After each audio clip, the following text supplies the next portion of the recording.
pledge allegiance to the flag of the United States of America and to the republic for which it stands, one nation, indivisible, with liberty and justice for all. Our flag is more than just a piece of cloth with stars and stripes on it. It has a glorious meaning to us, and that is what we salute. Flags have always had meaning in history, in everyday life, in emergencies. For instance, you remember the time that Billy was lost in the hills. You rescued him and used your flag to signal across the canyon, "Boy is saved." That was the way Billy's mother learned that Billy was safe. We saw then how important a flag could be. Wouldn't you like to know about some of the flags used in our country before our present stars and stripes? The first flag planted on our soil was the Red Cross flag of England in 1497. After the Mayflower landed, this flag. Cromwell flag. King's colors. Massachusetts colony flag. Southern colonies snake flag. Rebellious stripes. Betsy Ross flag. Star-Spangled Banner of the War of 1812. Then in 1818, 13 stripes with a star for each state. This is our flag that still lives and still flies from the Tower of Independence Hall in Philadelphia, where the Declaration of Independence was signed in 1776 and where George Washington was appointed Commander-in-Chief of the armies. This historical building still houses the famous Liberty Bell. Another historical flag. In this upholstery shop, Betsy Ross made the first form of our present flag. According to tradition, George Washington himself drew the design for her. But let's turn to modern flags. This very day, flags are used in many ways.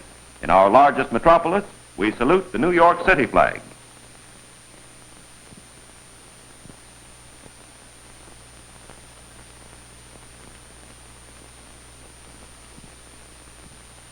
A freighter from Great Britain is painted a dull gray to plow her way past enemy eyes. A French ship in wartime shows only one spot of color, the flag. A boat from Holland also flies a flag striped red, white, and blue, but these stripes run crosswise. A Swedish freighter protects herself with a conspicuous display of her colors.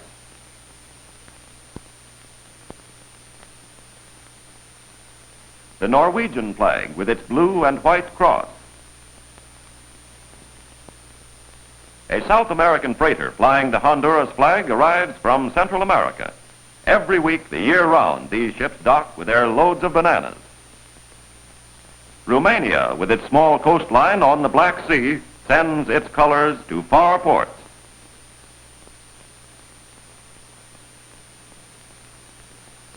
This flag, famous Blue Peter, tells us that her boat is about to sail. The ship is pulling out to bring copra and spices from Manila. Ships from the Philippine Islands fly the American flag over the Philippine flag. Ocean liners are signaled into port by the use of flags. Flags give the name of the ship in code. If a ship entering Los Angeles Harbor requires a pilot, she hoists a pilot flag and then waits for the pilot to arrive. This procedure is similar in ports all over the world.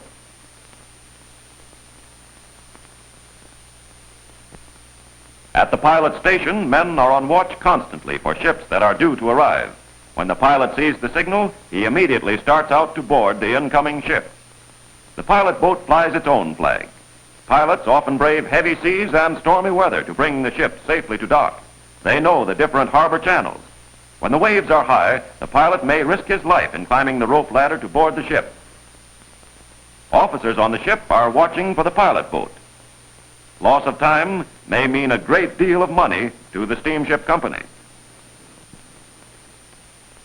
The pilot navigates from the bridge, bringing the ship farther into the harbor where she drops anchor. As soon as the pilot is on board, the pilot flag is lowered and the yellow medical quarantine flag is run up. This flag tells the officials of the medical quarantine station that the ship is ready for their inspection. All over the world, ports that have plague fly this yellow flag. The ship is in quarantine until the doctors and sanitary inspectors have declared her free from disease. The people on board and the ship itself must be examined.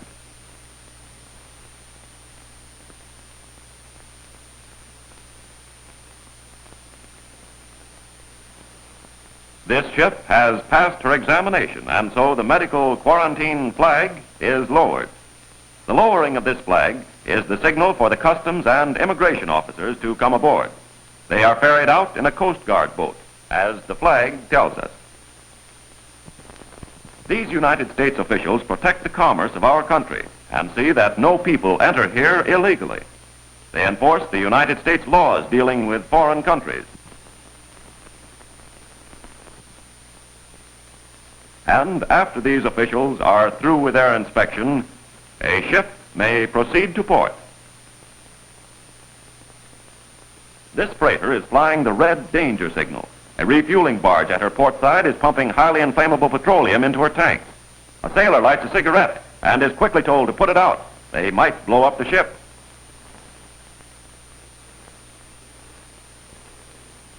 Along the harbor highway, a flagman stops traffic. The side of a mountain has given way. Loose rock is falling and might kill a passing motorist. The red flag again saves many lives. At the outermost point of the harbor, men of the Marine Exchange are hoisting flags that are a weather report, a warning to ships that are starting to sea. These flags indicate the approach of a storm of marked violence, with winds beginning from the northeast. A sailboat is in distress. The rudder is broken and the boat is headed for the rocks. Help is needed. Anything upside down is a call for help. Any boat seeing this signal will come to his aid. This is a rule of the sea and cannot be ignored. The port official sees the signal, lucky too, for a storm is brewing. The Coast Guard again comes to the rescue and tows him safely to shore. The Coast Guard watches for all signals of distress as its boats patrol our coast enforcing the United States laws. The flags of passing ships identify them to these expert eyes. Sailors proudly display their national emblem tattooed in different designs. These flags may be a mark of identification if a man is hurt or loses his papers. Flags made of flowers are purely decorative, but they strike a warm response in every heart. Such patriotic designs are a loving tribute to our great country.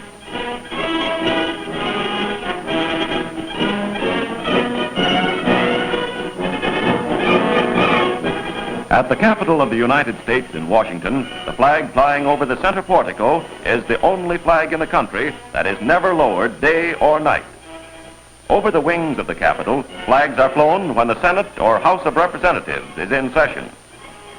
The White House, the home of our President, flies a flag when the President is in residence.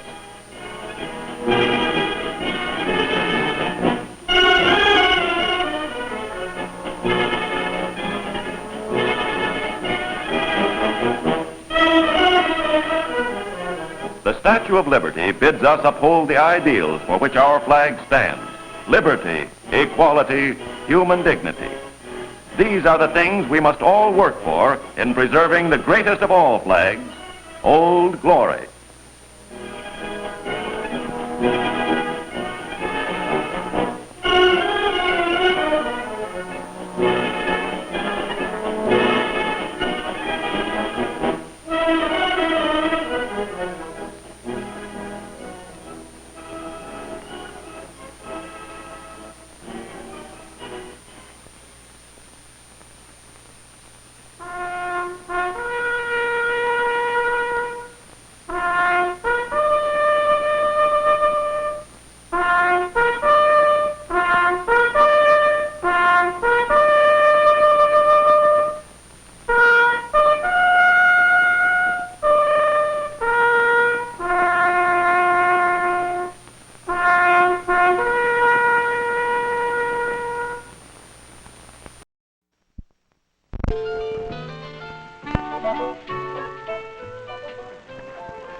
Hi, gang.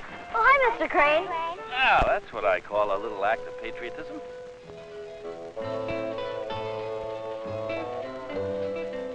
What's so patriotic about it? All we're doing is planting a tree. Yes, everybody helps on Arbor Day.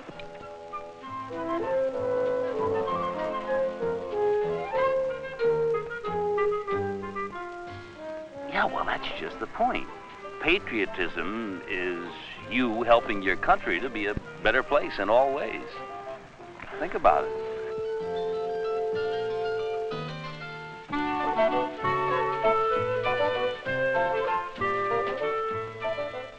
See you later. Bye-bye. Bye-bye, Miss Clay. Okay, come on, put some water in. How can you help? Patriotism is being proud of whatever you are and whatever you do.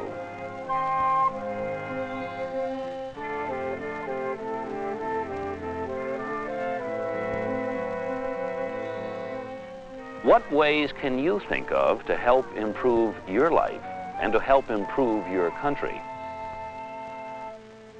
Is sharing a way?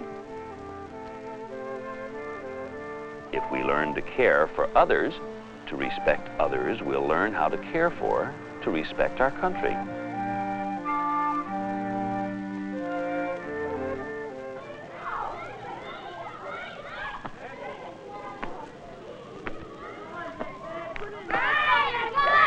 Mike, can I borrow your glove? Sure, Jack.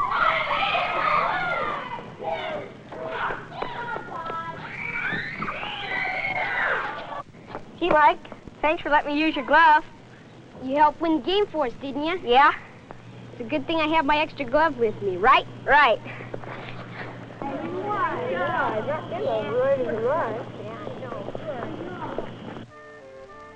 Sometimes we work a little extra, a little harder, not just because it's good for you, but because it gets to be good for everybody.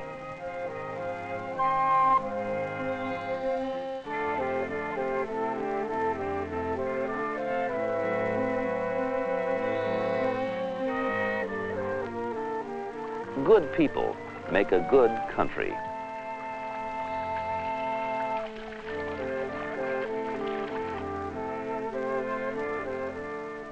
Our days are very busy, and we see a lot that's good and a lot that's not so good. How do we appreciate the good? And how do we correct the bad?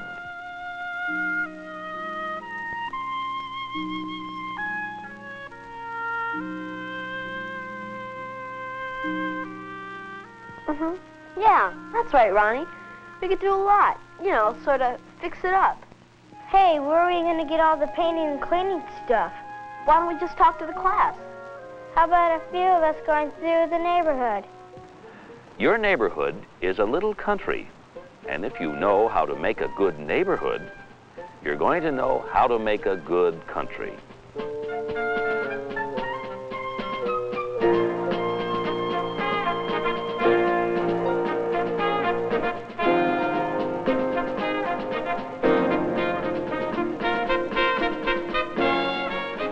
Being proud of where you live is being patriotic.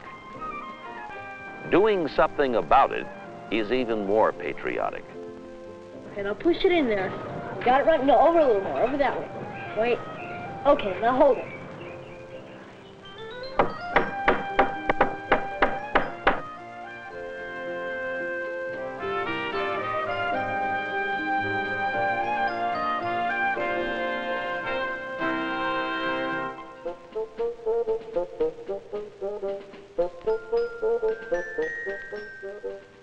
Satisfaction with a day's work is a wonderful feeling.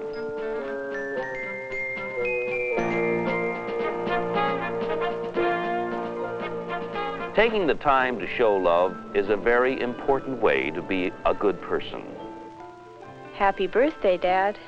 Your family is a little country, and you can learn there. You can learn everywhere about your country, and you can learn how to make your country go. That's patriotism. Almost picked you. You all right?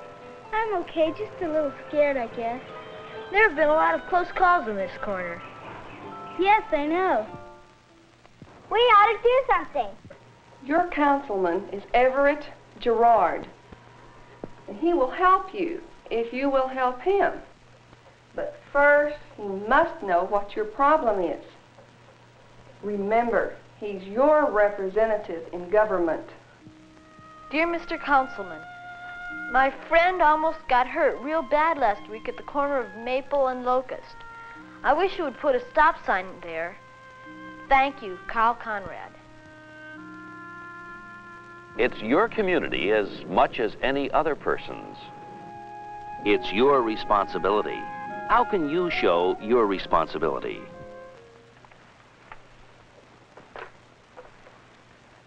Mary, get me the city engineer, would you please?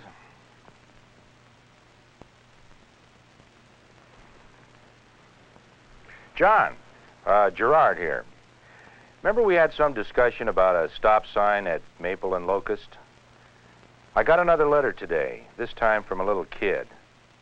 I think you better put it on the agenda for the next meeting. All right? See you later. It's your country, isn't it? Every day you may have some small chance to make it a better country.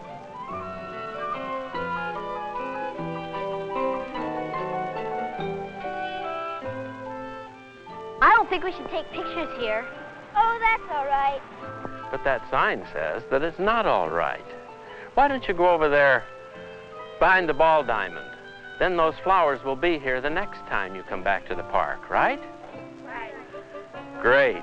Thank you. Cooperation is a very good way of being patriotic. Cooperation with people and cooperation with the land. How can you cooperate with your land? Well, for one way, by looking, really looking.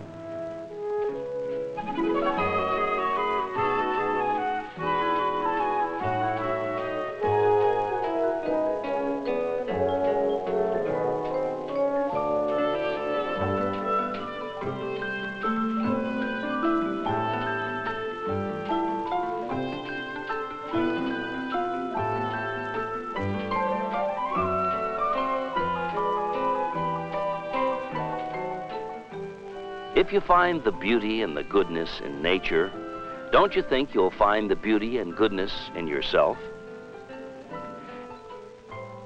What is patriotism?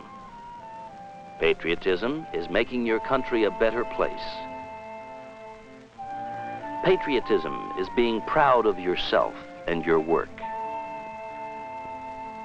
Patriotism is sharing. Patriotism is cooperation. Patriotism is being responsible. Patriotism is love. Patriotism is looking, and really appreciating. There are many ways to show your patriotism. Some small, some large, but all important. All of them ways of showing your love of country, showing your patriotism.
There's going to be a party.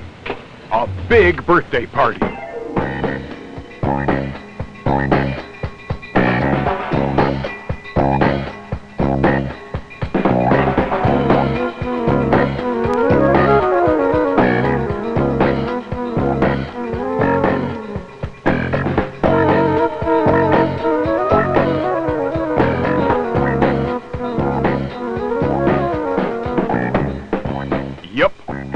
It's a birthday party for the United States of America. You know, people have lived in this land for thousands of years, maybe 20 or 30,000 years.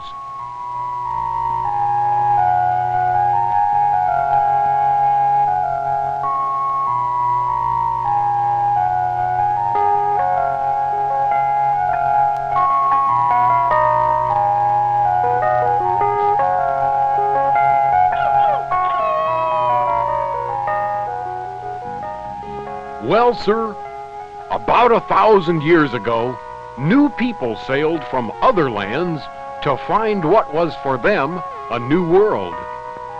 500 years passed, and then Christopher Columbus sailed from Spain looking for a shortcut to China. Columbus thought he had landed in India, so he called the people he met Indians. Uh-oh. The people who came to stay and make a new home in America were from England and from Africa.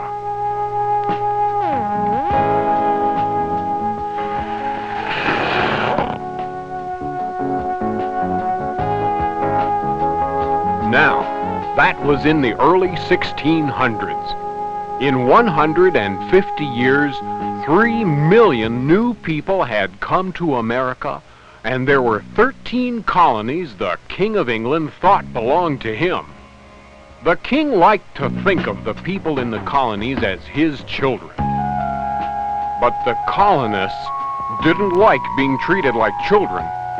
There was talk all over the American colonies about not being owned by England anymore. This made the King of England furious. He sent part of his big army and navy to America to make the colonists behave. This made some of the colonists mad. Now it was 1776. A young man from the colony of Virginia named Thomas Jefferson was chosen to write a Declaration of Independence. Thomas Jefferson chose his words carefully. He was writing down words that declared independence from England, but he was also setting down some ideas about freedom that people had been dreaming of for a long time. All people are created equal. All people are born with certain rights that cannot be taken away. Government's job is to protect these rights. That a government gets all its power from the people. If the government doesn't protect their rights, the people have the right to change the government. So on July 4th, 1776, Congress passed the Declaration of Independence, and the United States of America was born.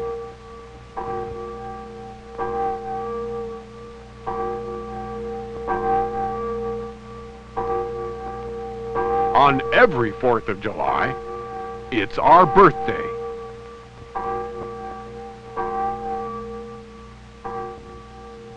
And if it's your birthday, you have to have a party.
Today, we pledge allegiance to a flag that stands for our independence, our unity, and our democratic rights.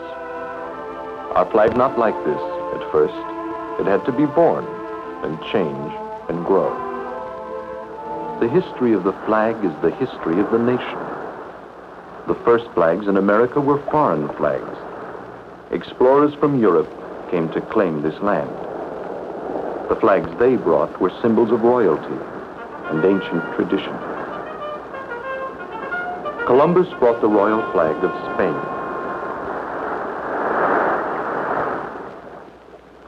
John Cabot brought the flag of England.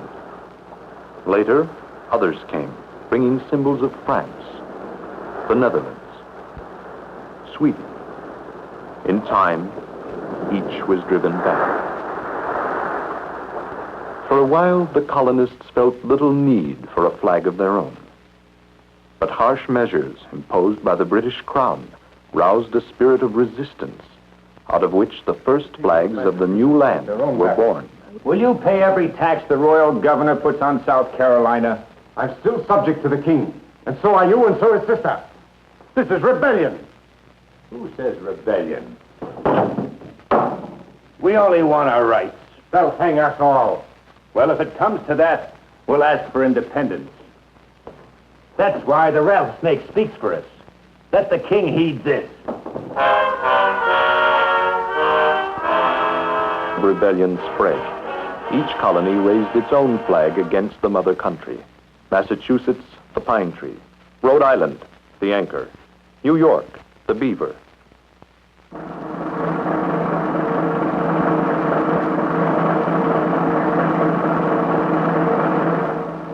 Winter, 1776.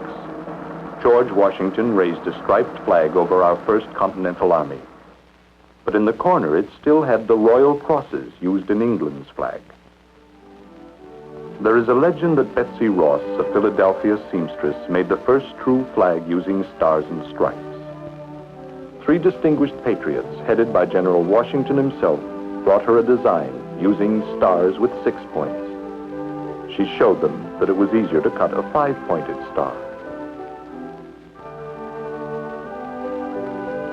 The committee accepted her suggestion.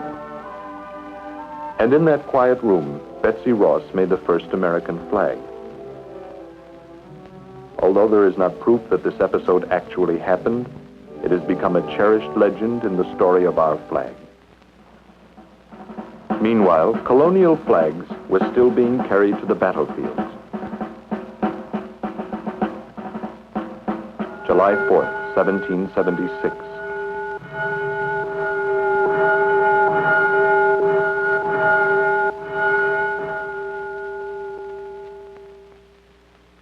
With the signing of the Declaration of Independence, a new nation was born. Now, a national flag was needed.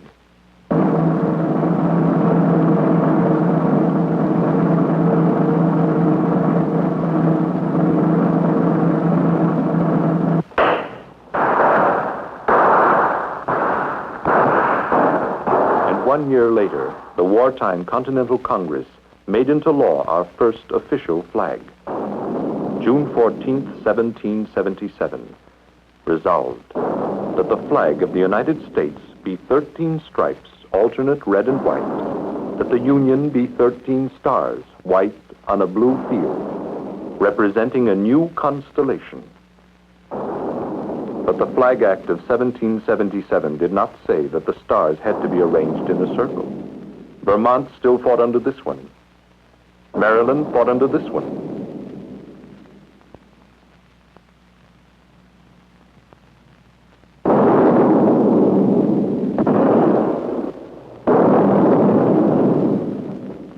Even while fighting the common enemy, troops from different states argued about how the stars of the new flag should be arranged.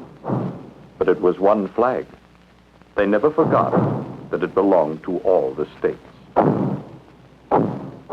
Yorktown, 1781. The revolution was won, and the official Stars and Stripes now stood for 13 independent states. In the years of peace after the revolution, the United States built and grew strong. As the nation grew, the flag had to grow with it. When Vermont and Kentucky became states, they clamored for stars and stripes to be added to the flag. So Congress added 2 stars and 2 stripes, and for 23 years our flag had 15 stars and 15 stripes. In 1803, this enlarged flag was hoisted over New Orleans to celebrate the Louisiana Purchase, which doubled the size of the nation overnight.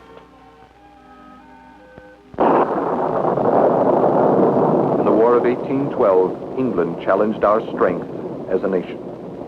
In 1814, a British fleet was anchored off Fort McHenry. Francis Scott Key, an American lawyer, boarded the flagship to discuss an exchange of prisoners.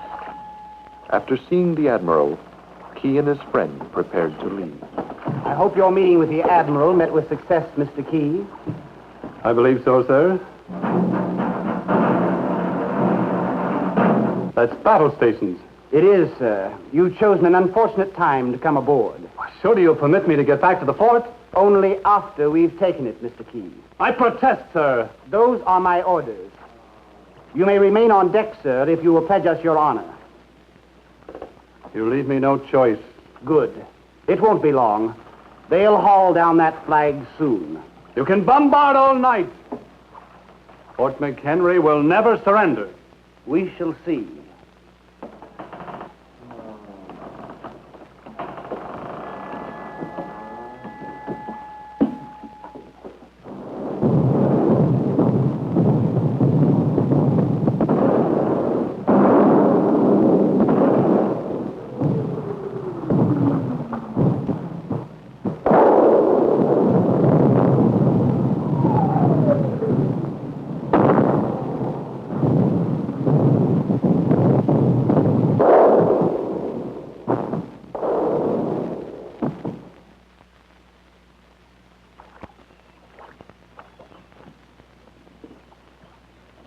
Skinner, it's dawn.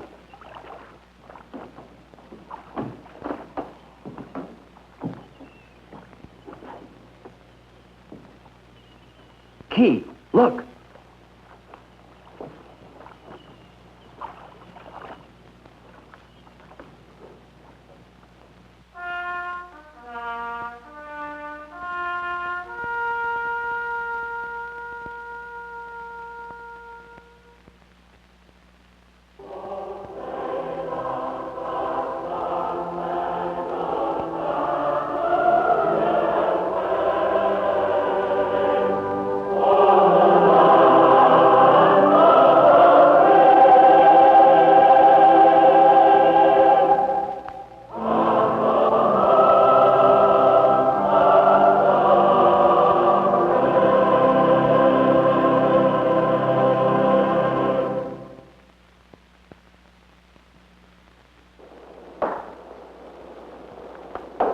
The Star-Spangled Banner, which Key wrote by the light of that fateful dawn, gave the young nation an abiding faith in its flag. As new states joined the Union, Congress realized that adding more stripes would make the flag too large. In 1818, Congress restored the original 13 stripes. Since that time, a star has been added as each state came in. Pioneers marched westward, bringing in more states and more stars.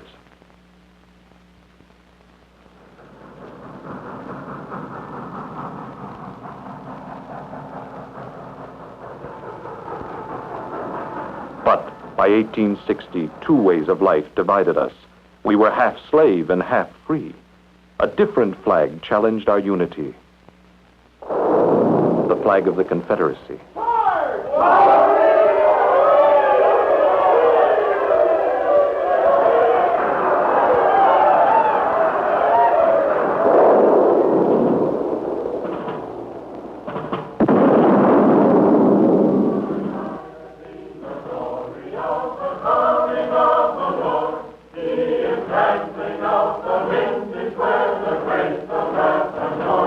He has loosed the faithful lightning from his terrible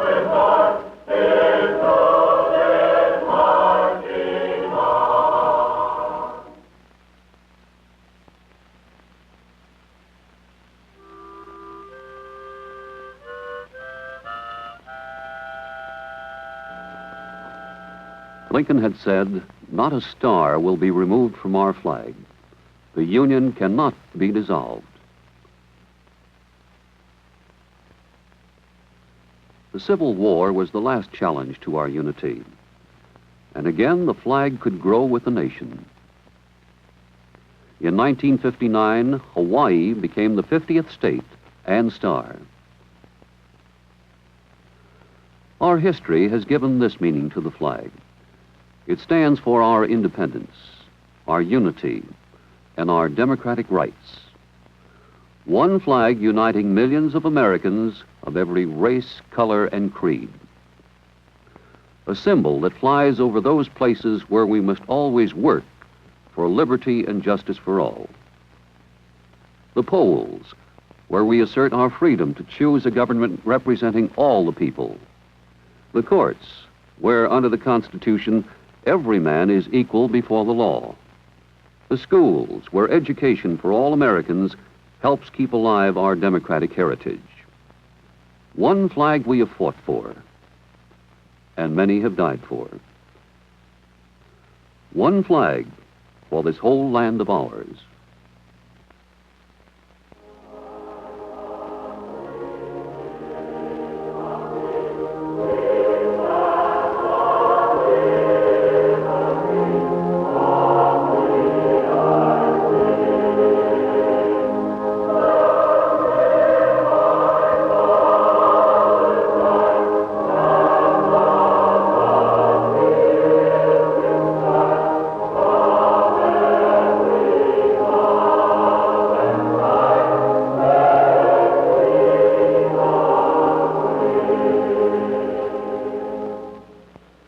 Out of many separate colonial flags, out of our struggle as a nation to live and grow, has come a symbol of independence, unity, and our democratic rights.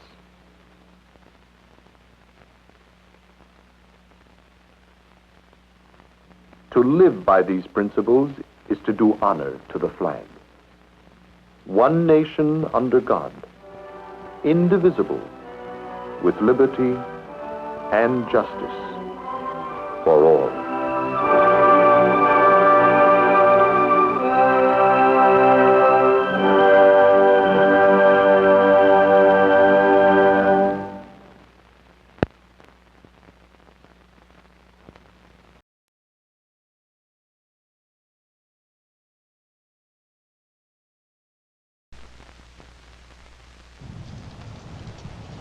Parks are going to have to be something else than what they are now. They're going to have to be something else than the playgrounds of the leisure class. You know, years ago, Park Service management of the parks was a kind of a loose thing, and it's a good thing. Everybody accepted it, but more and more as time goes by, we're more accountable to the American people for what we do. And we better damn well do things well, not do them at all. What the people in the Park Service should not do first is to think that what they have in their mind is going to be Bible, or is going to be the way that things are going to be done. What I would suggest would be that they would involve people at the local level, everywhere where there's a national park site, involve people at the local level to give input to what they're going to do, so that the people of the area surrounding that park where there's going to be a site will feel a part of the Bicentennial, because that's what the Bicentennial is all about, people.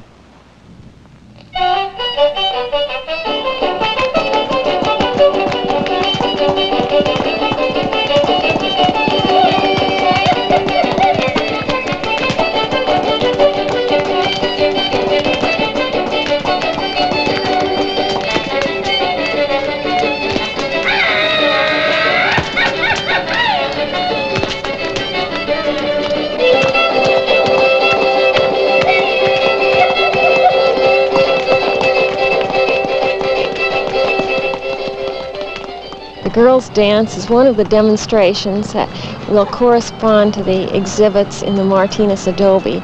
And these are exhibits of culture that existed at the time John Muir and his family were in this area.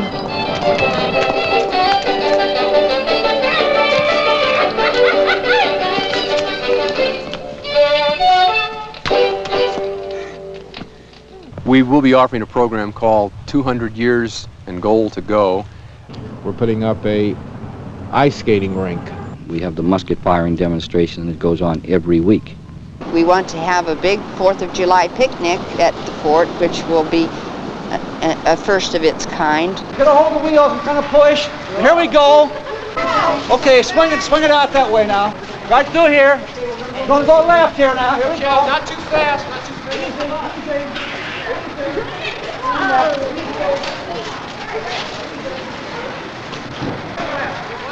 We have a Civil War cannon here, and we put people through an actual Civil War cannon drill so they can see how it was for the old Civil War soldier. Company, move! That's it. That's it. That's it. Run that charge down there. Let's go. Let's go. Let's go. That's it. Ram it home. That's it. Break that charge. Hit it. 1, 2, 3. Ready? Whoa! One new program that we just started this past summer, and we'll be developing more into a bicentennial theme, is using a mountain man of the 1830 period. He's all dressed in buckskins with a fur hat, and he's carrying a hawking rifle and beaver traps. We hope to reenact the Spanish exploration of the hillside which we're standing on, 1776. This evening we're going to take a small tour of Fort Yellowstone, which we have built over the last several years. The Army does a very fine job of building its forts, as you can well see. Just here in front of us, over where that old cow elk is standing, is our ski hill. And many of the soldiers from the east, when they come out here to Yellowstone, do not know how to cross-country ski. And all we do is take... I think the part of the Fort Yellowstone, for example, allows the visitor and the American people to see the role that the Army played in the preservation of our parks, and I think that's an important part of our bicentennial.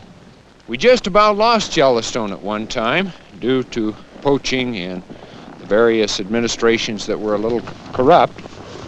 Drink that strong black coffee and chomp away on those old hardtack and maybe crack a tooth or so on. They're going to find out how it was for that Civil War soldier. The visitor will have an opportunity to see an 18th century play. Does the courage of anyone among us under fresh alarms begin to fail? Recall to remembrance the wonders God hath wrought for our fathers, and in our time. How have we seen Louisburg, that thorn in our sides, brought to the dust, to the astonishment of the world, by New England troops? We'll also be offering a program in literature. We want to do some American jazz concerts, old Turk Murphy. I'd like to see at the information centers the Park Service handing out copies of the Declaration of Independence during the bicentennial with a little leaflet on what our founding principles are. The fur trapper can stand as a very romantic figure that the park visitor can identify with. Welcome to the Liberty Bell. This is the authentic Liberty Bell. However, it was not always known as that. It was ordered from England in 1751 to be the State House bell for the state of Pennsylvania. It was ordered to commemorate the 50th anniversary of William Penn's Charter of Privileges, which granted religious freedom to the colonists of Pennsylvania. To each one of these groups, the bell's going to mean their own freedoms, what they are personally fighting for. I can't see it. Some of our most effective situations are one-to-one or one to a small group. And our people like to have an old-fashioned campfire program with no props, just a fire, which may or may not burn, sitting around and having a rap session, starting out with a central theme, but then going into what people are asking about.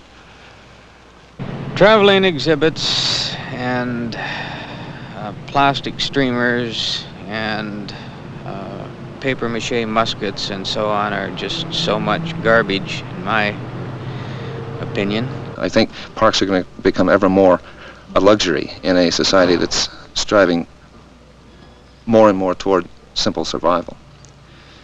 And if parks are a luxury, then during this period, expenditures in parks that simply put frosting on those luxuries are going to be viewed askance. I think the most important thing as we approach this bicentennial is our need to carry these projects through with integrity. We have to be honest about what has happened, and we have to be honest about the way we're working together so that the story comes across that way. We can't just make things that aren't really, although they may be good, they may be interesting and entertaining, if they aren't real, it's not going to work. And there just can't be anything phony in it. It is important, and it's not a show. It's a real serious look at where we are and how we got here. It seems that most of the bicentennial activity has been aimed toward revolutionary period and revolutionary areas. And of course, those of us who are not 200 years old or do not have these ties are having a rather difficult time in finding exactly where we fit into the whole scheme of things. People need an understanding, perhaps, that it's not just reenactments of what happened in Philadelphia and Boston and on the East Coast. That it can be more than that. I think people are kind of hung up on the idea that it's an Eastern thing. Our approach, I think, to the bicentennial should be, as much as possible, within the scope of the experience of the community. If the community ancestors didn't date back to the American Revolution, they simply do not necessarily relate to the figures of the American Revolution. It would be nice if we could somehow get those peoples to work with us and develop programs that really meant something to them. As far as I can personally see, those ought to be programs that explained and clarified their own cultures and their contributions to what we are here in the States today. The community brings much to the park. We'd be, I'm afraid, much more sterile if we didn't have the community participation that we do have. And we enjoy participating with the community in their things as well. It makes a richer experience for both of us, I think. This outfit probably has as good a spiritual base and value system base as any outfit in government. And I think if we're not just functionaries, we're dealing with the heritage, and if this group can't find somewhere within this bicentennial blob a place to grab onto and say, hey, we're important again, then it's pretty hopeless. We have gone far, but not always in the right direction. To look back over our history, and not only look back, but feel back into our history, and decide what things we have done which are of permanent value, and where we have gone wrong. Now, if you can do that, it's of vastly more importance than to parade and celebrate, isn't it? I think one of the things we could even dedicate ourselves to in the bicentennial would be to evaluate each one of our historical presentations, particularly the historical presentations, and that includes prehistory too, and say, are we giving those other parties who were part of the American story a fair shake? Are they part of us now, or are they still them? There's been times when I've been to Indian schools in the Pueblos, and I find that people still, or teachers rather, still ask the question, who discovered America, and the Indian children have to say Columbus. To them, that's a lie. Whenever I go to a community in northern New Mexico and I ask the question, who are your forefathers, and they have to say the Pilgrims, I think that's wrong. I think that they need to recognize that their forefathers were also an individual part, and a very important part, of the formation of this country, and they didn't necessarily land at Plymouth Rock. Well, I've gone through so many books, but they all are really overcolored, and the fact that I don't think I would even let any of my grandchildren read it. The fact that it's not the true story, really. Well, sure, history is always written by the victor. And the victor likes a nice, bright, shining knight story. You know, the terrible Indian savage and the poor, long-suffering Anglo-immigrant. But if you see it from the other side, that ain't the way it works. Historical accounts do not say what actually happened. It's somebody's viewpoint. And I think we're going to realize that you can't get the whole truth about the past. The best you can do is get a lot of different viewpoints about it. But I think that the Park Service can certainly become more orientated if they can have that respect of, say, the Indian people as well as the Spanish people, in telling the story about our people as well as other people with regards to history and what it is today. I think we must be honest and truthful about what we say. Honest history is not often easy to swallow, but maybe the country is maturing enough, the people are maturing enough that we could be a little more honest with our history. Maybe what has to happen as a starter is within each area somebody who has some deep thoughts about which way to go, how to use their particular resource to touch on these deep questions. Maybe that somebody should just start trying to do it. Okay, and that brings up a question: how do park managers who may have a very traditional attitude, how are they going to receive people who are essaying new approaches? And many of these are going to be controversial. It isn't going to be easy. There aren't going to be any little packages with pretty ribbons on them, and all you do is open the package and Jack in the Box comes out and does it. It's going to be individual people doing it like it always has been. I guess if I could say anything that would mean something to maybe somebody else and it would really come from the bottom of my heart, it would be to people like myself.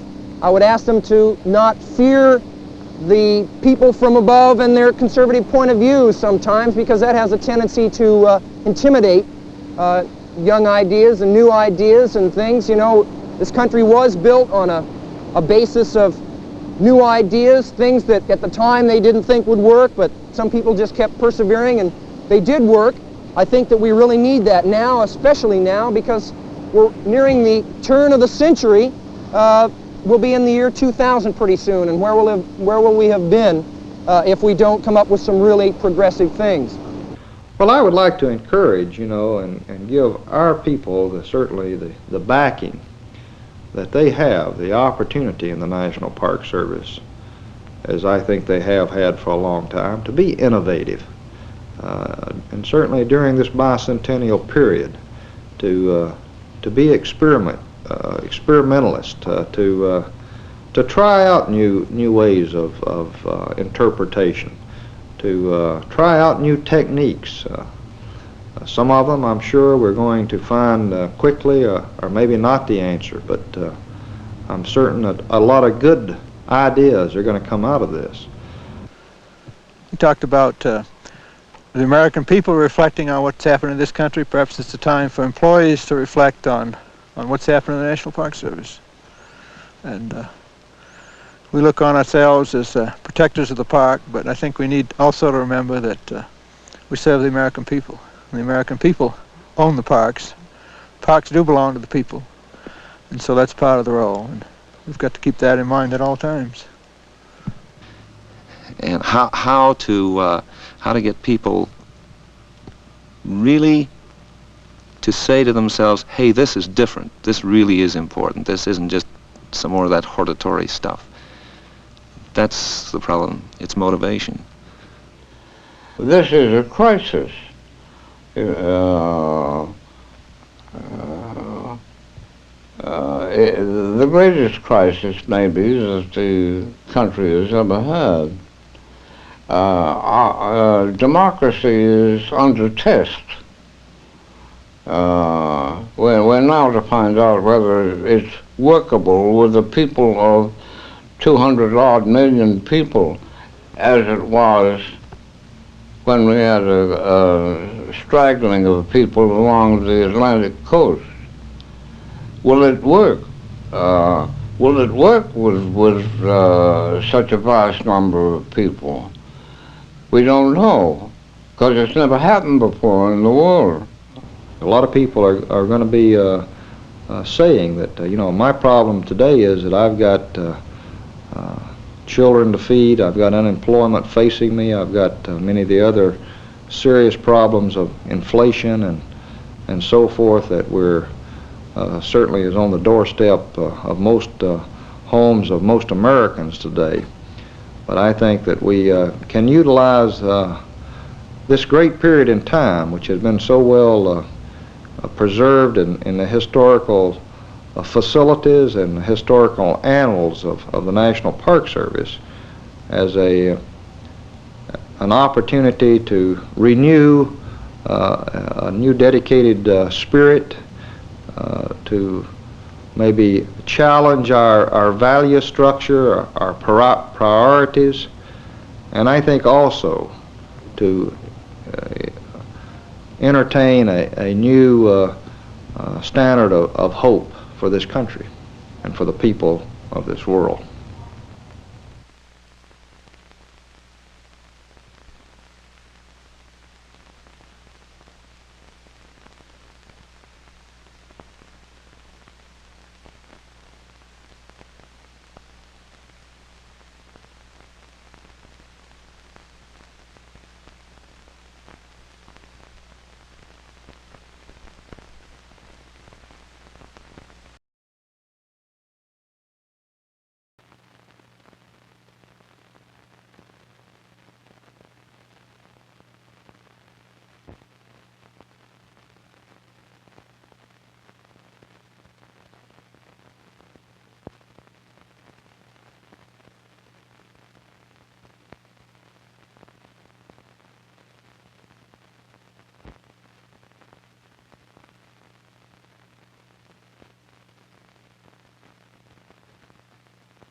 Ford's Theater. The night of April 14th, 1865. At a performance of Our American Cousin, a popular comedy, John Wilkes Booth shot Abraham Lincoln.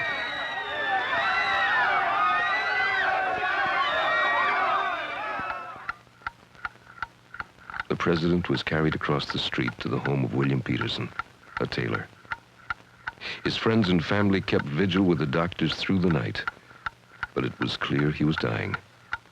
One of the most extraordinary men ever to be president of the United States had been fatally wounded by a fanatic. Lincoln was, in a way, the last victim of the Civil War that had torn the country apart for 4 years. A war that had ended only 5 days before, when he died at 7:22 on that gray morning. Edwin M. Stanton is said to have whispered, "Now he belongs to the ages."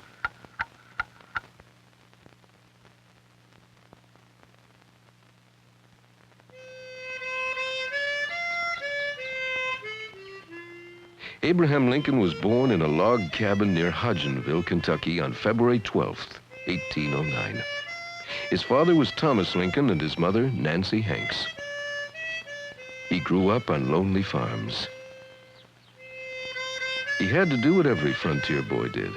It was back-breaking work, clearing, planting, helping with the chores. Young Abe had learned to use an axe, but he also yearned to read and write, despite the fact that his father, a poor man, needed him on the farm. My father taught me to work, but he never taught me to love it. For the next 9 years, Lincoln lived on a small farm. Despite his demanding father, he read every book he could borrow in any moment he could find. The things I want to know are in books. He watched preachers and how they could hold a crowd. He imitated them, and he also began to pick up the rough, folksy humor that delighted his friends all his life. He grew to young manhood in the wilderness, curious and ambitious. In March of 1830, Thomas Lincoln moved his family again to the windy prairie near Decatur, Illinois. Abe helped his father clear the land, build the log cabin, plant the corn. But it was time for a change. So in the spring of 1831, he hired out to a man named Denton Offutt to build a flatboat and take it to New Orleans. But the boat wasn't very far down the Sangamon when it grounded near a small town called New Salem. Lincoln was impressed.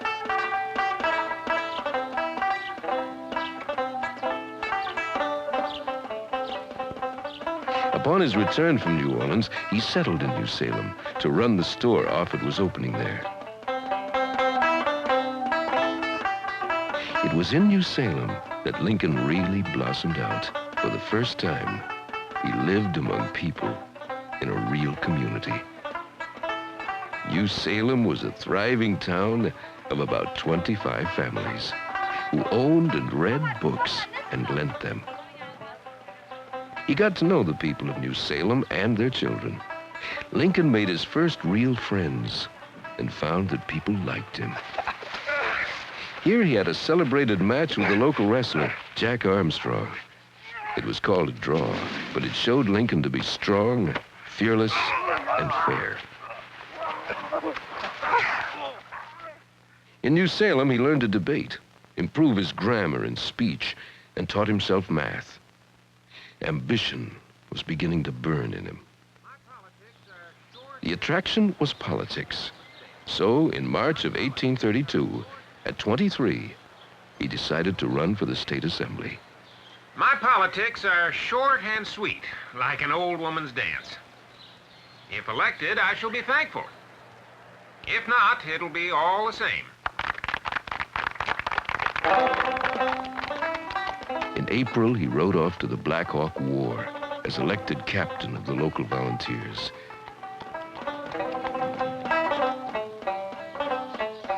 It wasn't much of a war, and Lincoln said about it, I had a good many bloody struggles with mosquitoes. I bent a musket pretty bad on one occasion. By late July, Lincoln was back in New Salem and took up his run for the assembly again. He didn't win, but this setback spurred him to greater effort to improve himself. He decided if he was to succeed in politics, he had to learn the law. So he read the law. In the next 2 years, his training in the law helped him as a politician, and so did his faithful party service. In 1836, he was licensed to practice law and was re-elected to the State House. One of the policies he advocated was woman's suffrage. It was evidence of Lincoln's caring for people and his concern about the inequities that he saw around him. In 1839, he met Mary Todd. She was from a prominent slaveholding family in Lexington, Kentucky. A young woman, cultured and much admired. 2 years later, they were married. In May of 1844, they bought a home at 8th and Jackson in Springfield, the only home Lincoln was ever to own. He and Mary had 4 sons in the Springfield house. One died there. Lincoln rode the law circuit, tried cases, studied, and made long-lasting friendships in the next dozen years. In 1847, he took advantage of the growing strength of the Whig position and ran for the U.S. House of Representatives. He won a seat and spent 2 years in Washington. Again, he was a faithful congressman and party man. He made a small name for himself by opposing the then raging Mexican War, and his feelings grew more toward an anti-slavery position. Like many first-term congressmen, he felt he had little influence in Washington, so he returned to Illinois depressed and bitter. He chose not to run again, but instead began to build his Springfield law practice. He was an astute lawyer.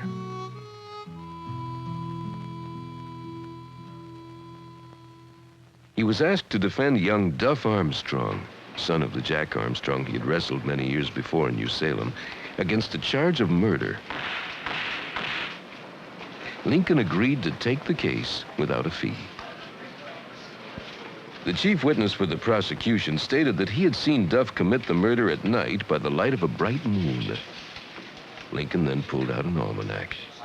On the night in question, the moon was in its first quarter and gave virtually no light. The witness was clearly lying, and Duff was acquitted. Lincoln was a smart lawyer. In Springfield, Lincoln listened, made speeches, and waited. He was a success as a lawyer, but he felt his political ambitions were thwarted. Then, at the Illinois State Republican Convention of 1858, held in Springfield, he was chosen the party's candidate for the U.S. Senate. And in response, on June 16th, Lincoln delivered a remarkable speech.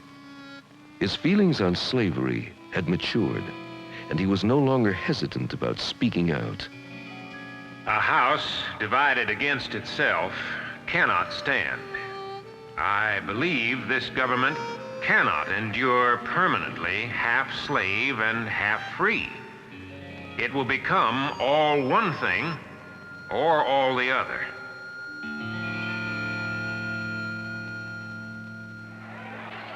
The House divided speech focused attention in Illinois and across the nation on Lincoln and his views on slavery.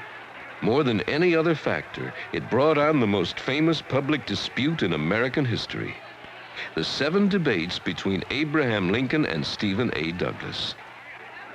Lincoln opposing the spread of slavery in the name of reason and justice, and Douglas defending it with passion and a sense of popular will.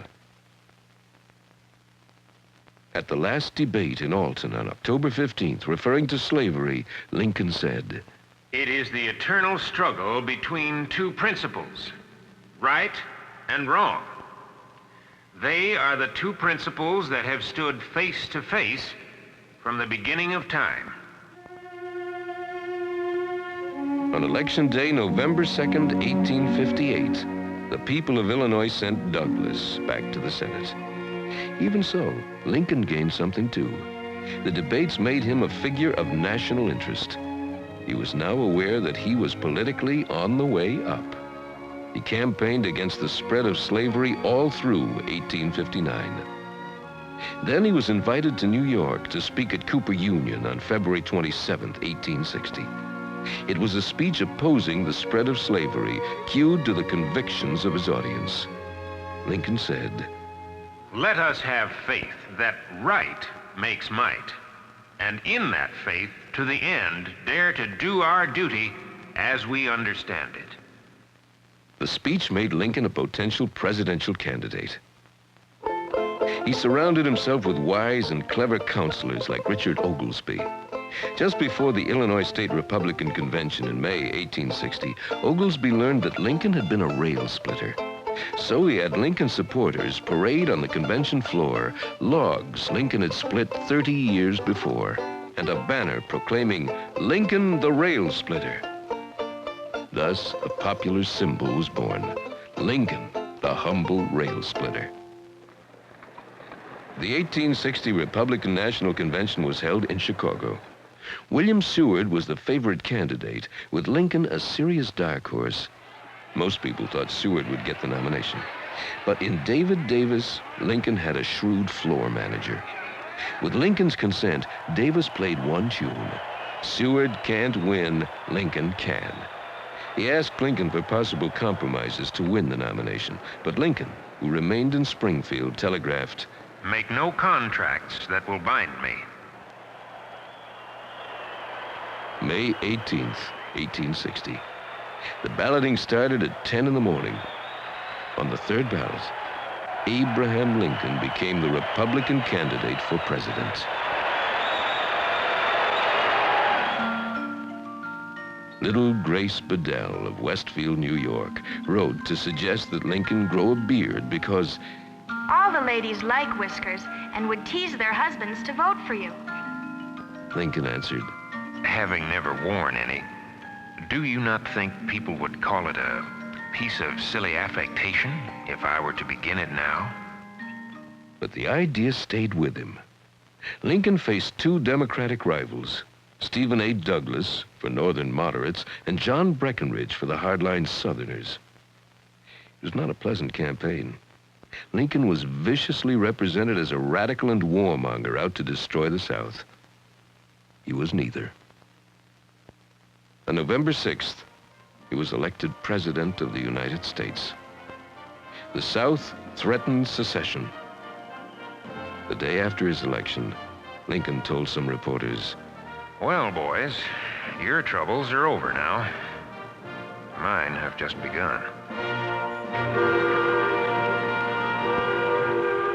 Lincoln left for Washington from the Springfield Depot on February 11th, 1861, never to return again alive.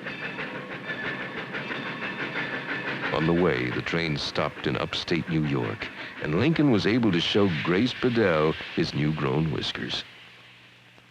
On March 4th, 1861, he became the 16th President of the United States. 7 states had already seceded. In his inaugural address, he said, "In your hands, my dissatisfied fellow countrymen, and not in mine, is the momentous issue of civil war. The government will not assail you. You have no oath registered in heaven to destroy the government, while I have the most solemn one to preserve, protect, and defend it." The country was seething. Civil war was on every tongue. The first question was, should the garrison at Fort Sumter in the Charleston Harbor be reinforced or removed? On April 12th, Confederate batteries opened fire on the fort and answered the question. The Civil War had begun.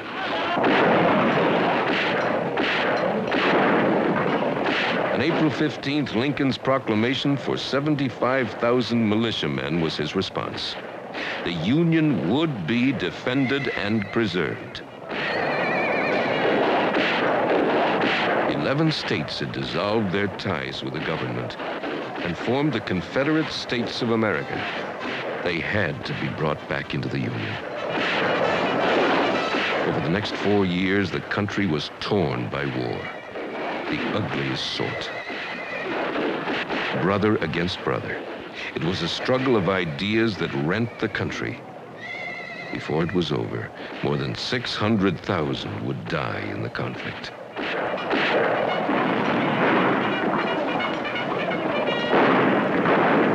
By 1862, Lincoln concluded the nation could never be brought together again as long as it remained half slave and half free. So, on January 1st, 1863, he issued a proclamation that all persons held as slaves within any state the people whereof shall be in rebellion against the United States shall be then, thenceforward, and forever free. The war grew ever more violent.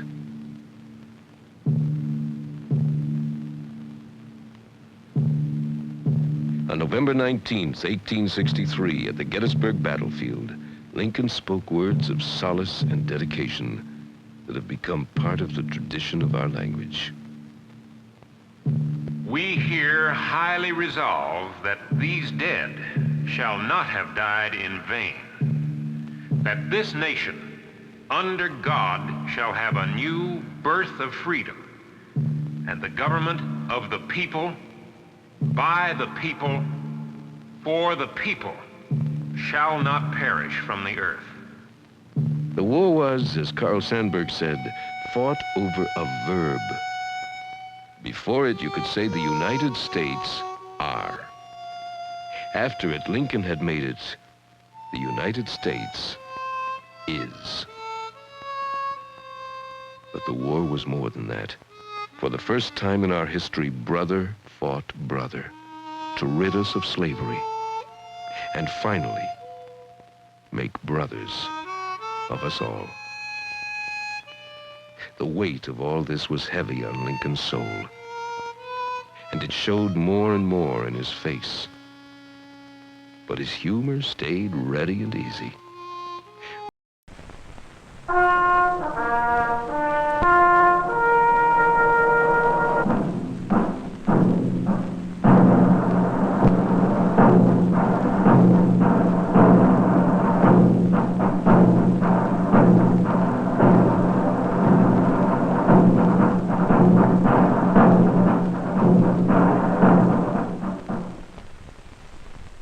Allegiance to the flag of the United States of America and to the republic for which it stands, one nation under God, indivisible, with liberty and justice for all. Today, we pledge allegiance to a flag that stands for our independence, our unity, and our democratic rights. Our flag was not like this at first. It had to be born and change and grow.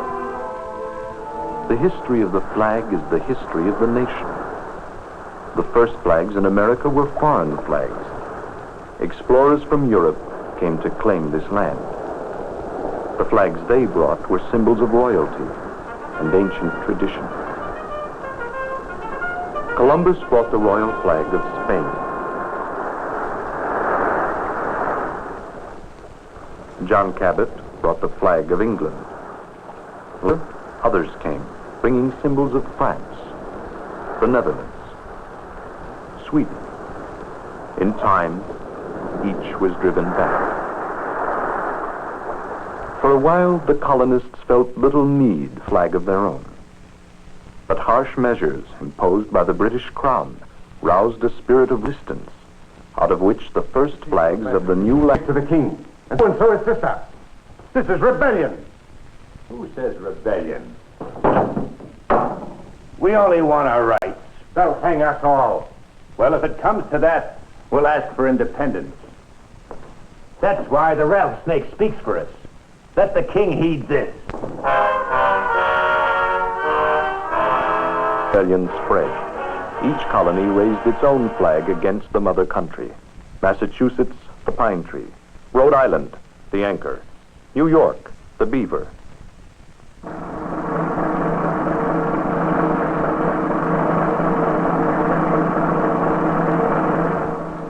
Winter, 1776. George Washington raised a striped flag over our first Continental Army. But in the corner, it still had the royal crosses used in England's flag. There is a legend that Betsy Ross, a Philadelphia seamstress, made the first true flag using stars and stripes.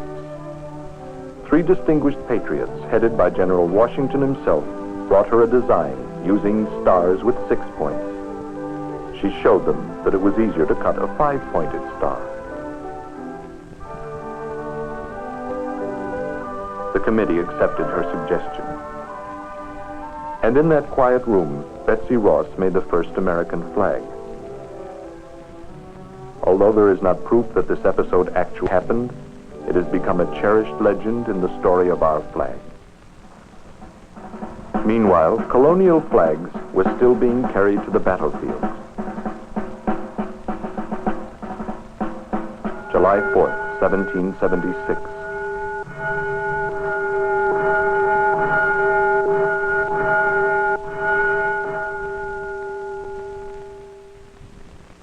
With the signing of the Declaration of Independence, a new nation was born. Now, a national flag was needed.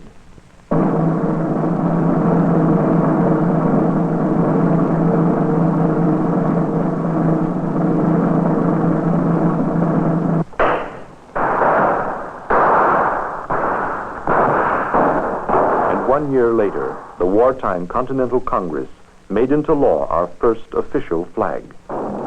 June 14, 1777, resolved that the flag of the United States be 13 stripes, alternate red and white, that the Union be 13 stars, white on a blue field, representing a new constellation. But the Flag Act of 1777 did not say that the stars had to be arranged in a circle. Vermont still fought under this one. Maryland fought under this one.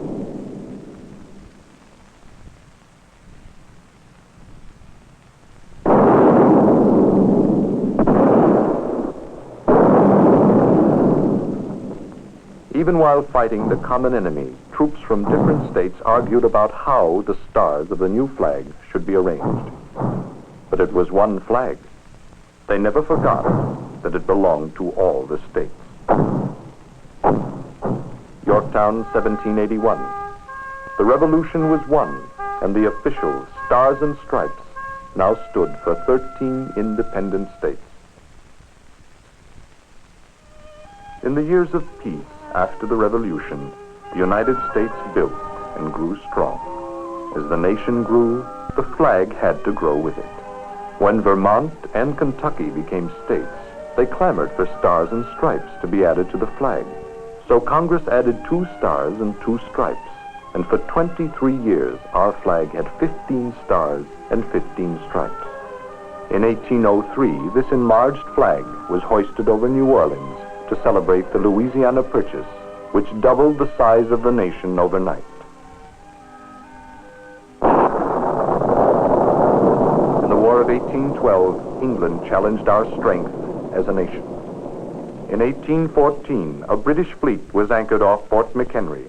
Francis Scott Key, an American lawyer, boarded the flagship to discuss an exchange of prisoners.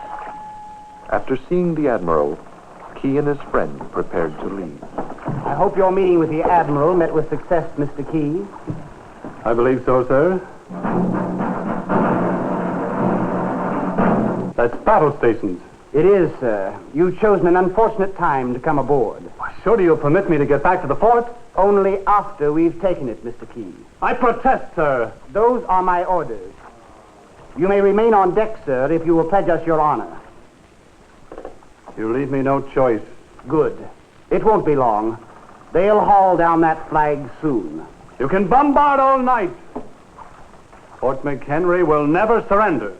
We shall see.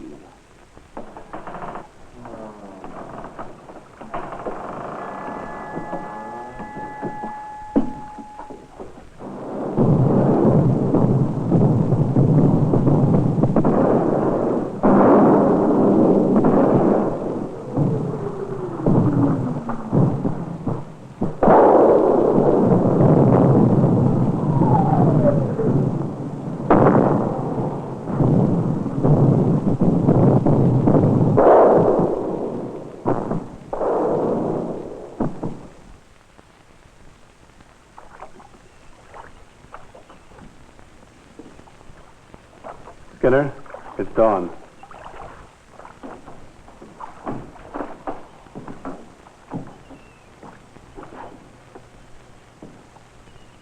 Key, look.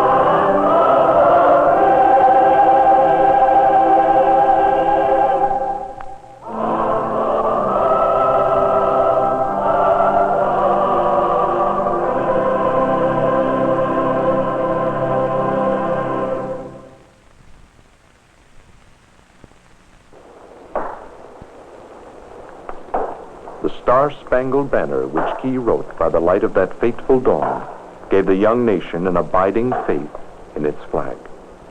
As new states joined the Union, Congress realized that adding more stripes would make the flag too large. In 1818, Congress restored the original 13 stripes. Since that time, a star has been added as each state came in. Pioneers marched westward, bringing in more states and more stars.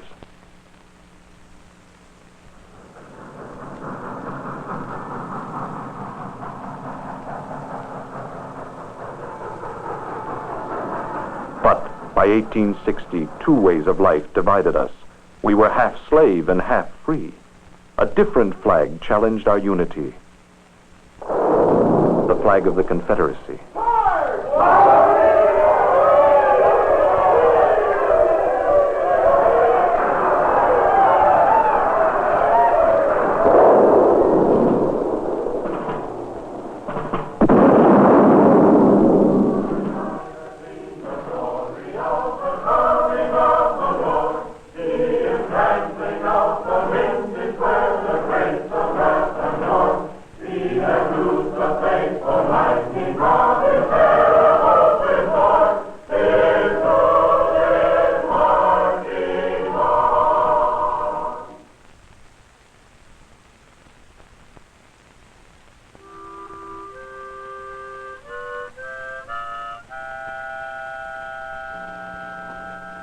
Lincoln had said, "Not a star will be removed from our flag.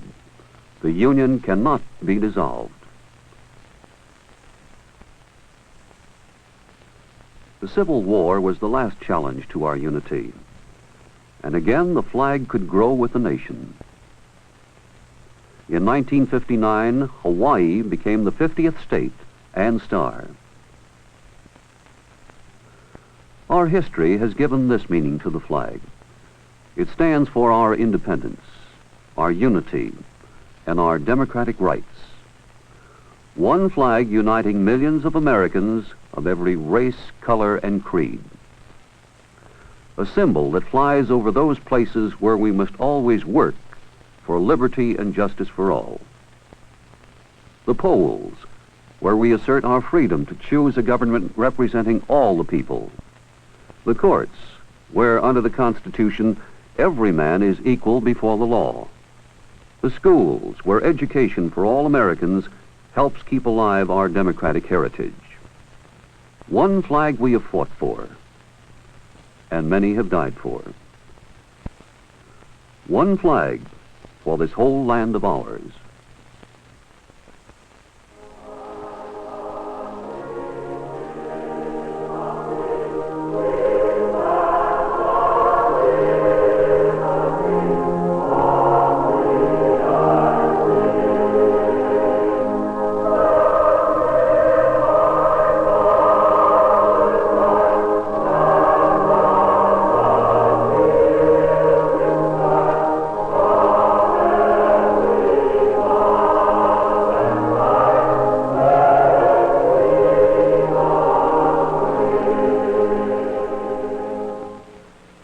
Out of many separate colonial flags, out of our struggle as a nation to live and grow, has come a symbol of independence, unity, and our democratic rights.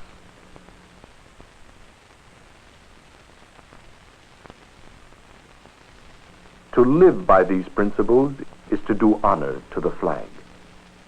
One nation under God, indivisible, with liberty and justice for all.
What shall I say to you, old flag? You are so grand in every fold, so linked with mighty deeds of old, so steeped in blood where heroes fell, so torn, so pierced by shot and shell, so calm, so still, so firm and true. My heart swells at sight of you, old flag. What of the men who lifted you, old flag, upon the top of Bunker's Hill, who crushed the enemy's cruel will, mid shot and roar and scream, who crosswares froze stream, who starved, who fought, who bled, who died, that you might float in glorious pride, old flag? What of the women brave and true, old flag, who, while the cannon thundered wild, sent forth a husband, lover, child, who labored in the field by day, who all long knelt to pray, and thought that God great mercy gave, if only freely you might wave, old flag? What is your mission now, old flag? What but to set enslaved peoples free, to rid the world of misery, so guard the right, avenge the wrong, and gather in one joyful throng beneath your folds in close embrace all burdened ones of every race, old flag. And nobly do you lead the way, old flag. Your stars shine out for liberty. Your white stripes stand for purity. And your crimson claims that courage high, for honor's sake, to fight, to die. We did not want another war. Most earnestly we prayed for peace, for all the peoples of the earth. But, betrayed, stabbed in the back, we will remember Pearl Harbor and follow you, yes, even to death's door, old flag.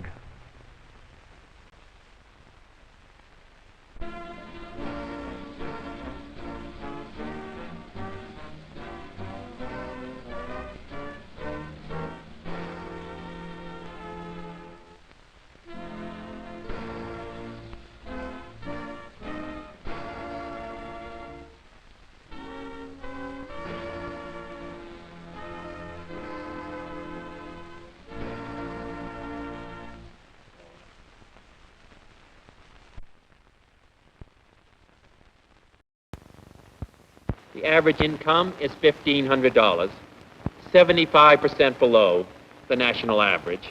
His unemployment rate is 10 times the national average.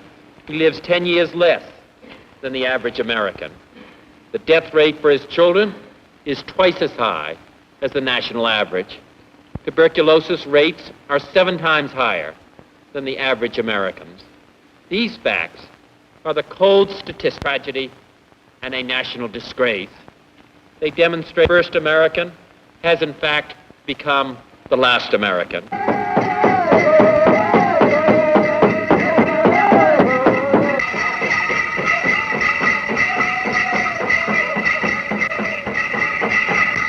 Indians arrived some 19,000 years before the white man did. These dancers are from the Walla Walla tribe west. Their rain dance is unfamiliar to most other Americans, including other tribes of Indians. The Mescalero Apaches of the Southwest wear different costumes than the Walla Walla. They dance different dances to different tunes. They speak a different language. There are nearly 300 separate Indian languages and dialects spoken in this country. While the Apaches and the Walla Walla are both Indian tribes, they're as different from each other as the English are from the French or the Chinese from the Japanese. What most Indians do have in common today are their problems in a white man's society. Indians have two major problems from which all others flow. Non-Indians will not let Indians alone to live as Indians, but keep trying to remake them into a white man's notion of an Indian. And the government of the United States, which has made countless treaties with the Indians, keeps changing its mind about living up to the terms of the treaties it has promised to observe. Senator Robert Kennedy was a strong supporter of the American Indian. Black militant Stokely Carmichael says the white man stole it from the Indians, while scholar John Bride points out the Indian world has good reason to remain Indian. It was almost 200 years ago that the leaders of Virginia, having signed a treaty with 6 Indian nations, offered to educate 6 of their sons. The chiefs, although responding with thanks, rejected the offer, citing a previous experiment with white man's education. Their children had come back from the white man's school, said the chiefs, bad runners, ignorant of every means of living in the woods, unable to bear the cold or hunger. They knew neither how to build a cabin, take a deer, or kill an enemy, spoke our language imperfectly, were therefore neither fit for hunters, warriors, or counselors. They were totally good for nothing. Perhaps the Indians said the governors would send a dozen white children to learn at the hands of the Indians. We will take great care of their education, promised the chiefs, instruct them in all we know, and make men of them. We can no longer, it seems to me, ignore the lesson of this exchange. If we are to teach, we must also learn. They lump the Negro and the Indian problem together, which is a mistake, because the Negro is out to attain middle-class status. The Indian is out to retain. He's out to retain his Indianness. And so it's only in the last 20 years or so people are starting to look into this Indian world to see what's in that Indian world that is worth retaining, that is making the Indian so Indian, and why he wants to remain Indian. Some of us look at this scene of all the years that has gone by. Ever since the treaty was made with the Navajo tribe, and we'd like to get to the point where the Indians, I'm talking about the Indians, which including the Navajos, that it's about time that we get ourselves involved and plan some of this education, plan what is needed for our Navajo children to better themselves. I think we need to get ourselves involved. The value of knowledge is in with the old man. The old man's is to advise to the younger generation. He takes this little fella to the water in the summertime, and he's 6 months old. Hold him on the water, and that little fellow will swim when he's 2 years old. Right from the start, that is being learned. And then he's got to learn to be a hunter and a warrior, so his father makes him bow and arrow. He goes out and kills a game, even if it's a mouse, anything, but it's a game. And then the parents make a big feast and say, come on, folks, let's eat and be merry because my son might be a great warrior and a hunter. America cannot tell the truth about herself. If the history of this country were written, you would have to say that this country is a nation of thieves. It began by stealing this country from the red man. From the red man. If I said to you that Christopher Columbus discovered America in 1492, you would say, that's correct. But now here come this honky from Spain. There are already non-white people here, and they're not existing until he comes and discovers them. Ain't that something?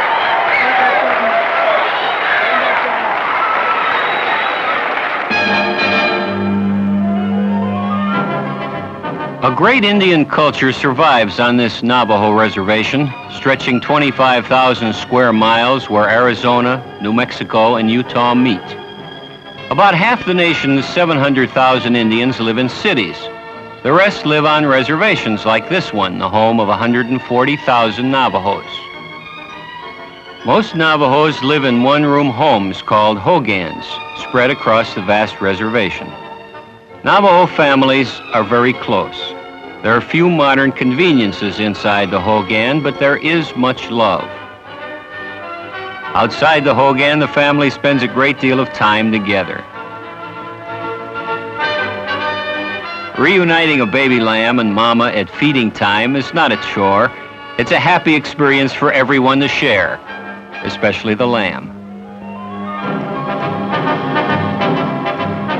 The Navajo tribe has a $12 million sawmill where 600 Navajo men dispel the notion that Indians are poor workers. Too often, however, outside the reservation, the Indian does not get a chance to prove himself. A young Navajo who tried and failed talks about the problems on the outside.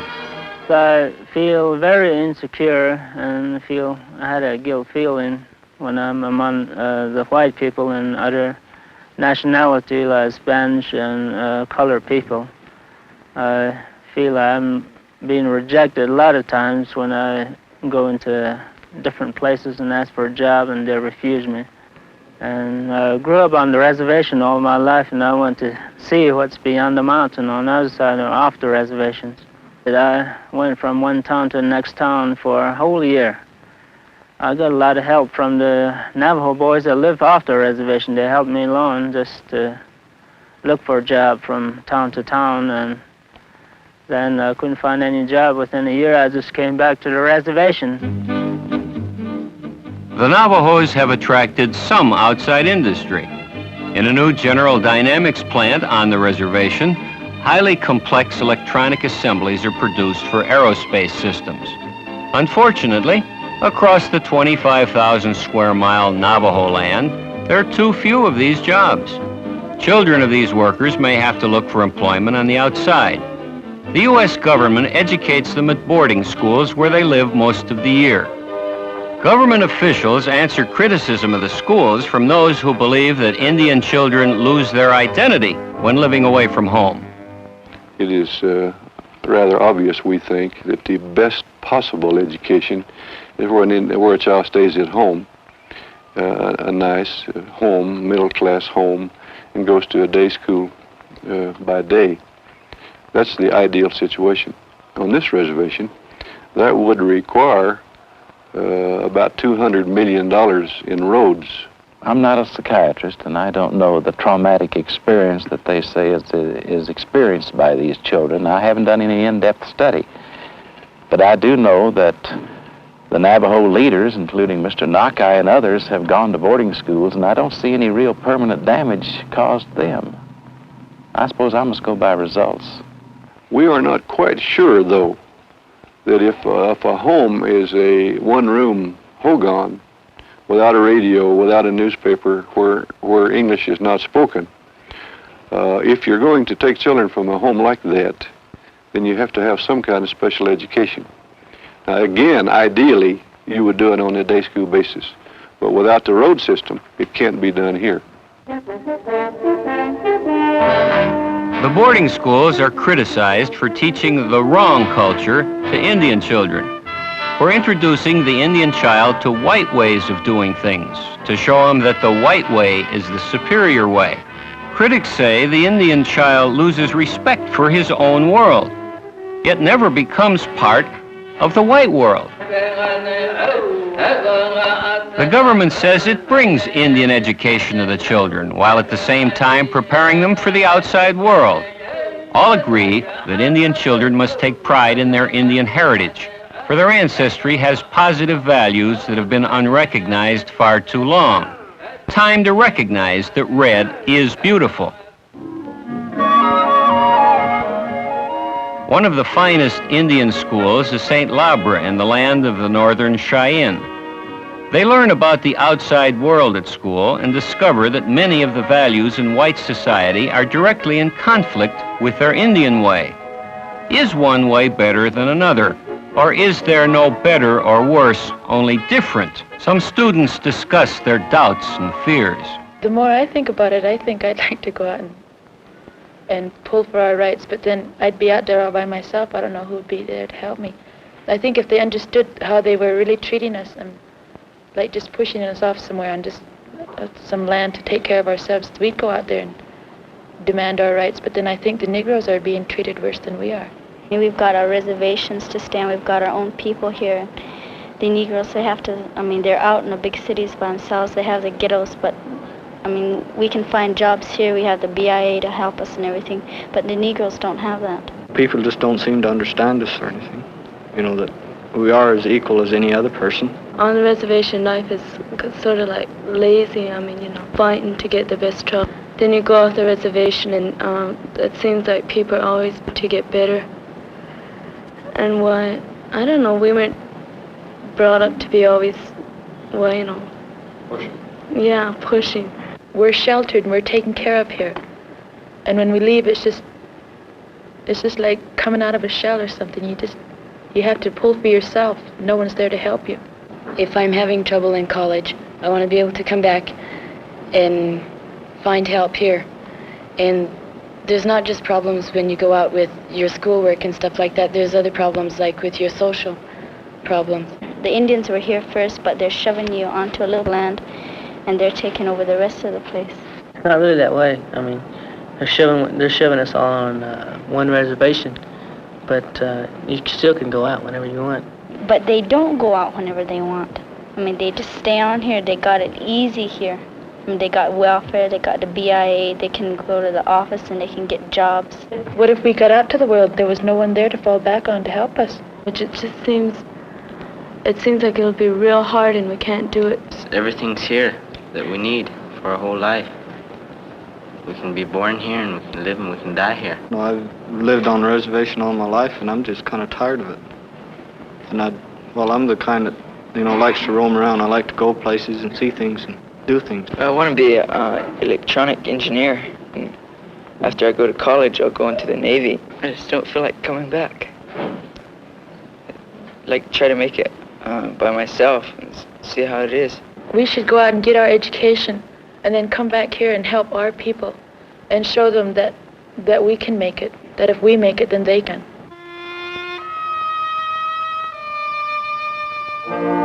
Most Indians have avoided the generation gap, but many Indian children abandon their culture to become assimilated in the outside world. Other Indians renounce the outside world for the reservation. The Indian should be allowed to enjoy the best of both worlds.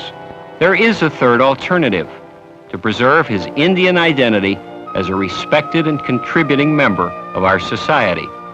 The first American need not become the last American.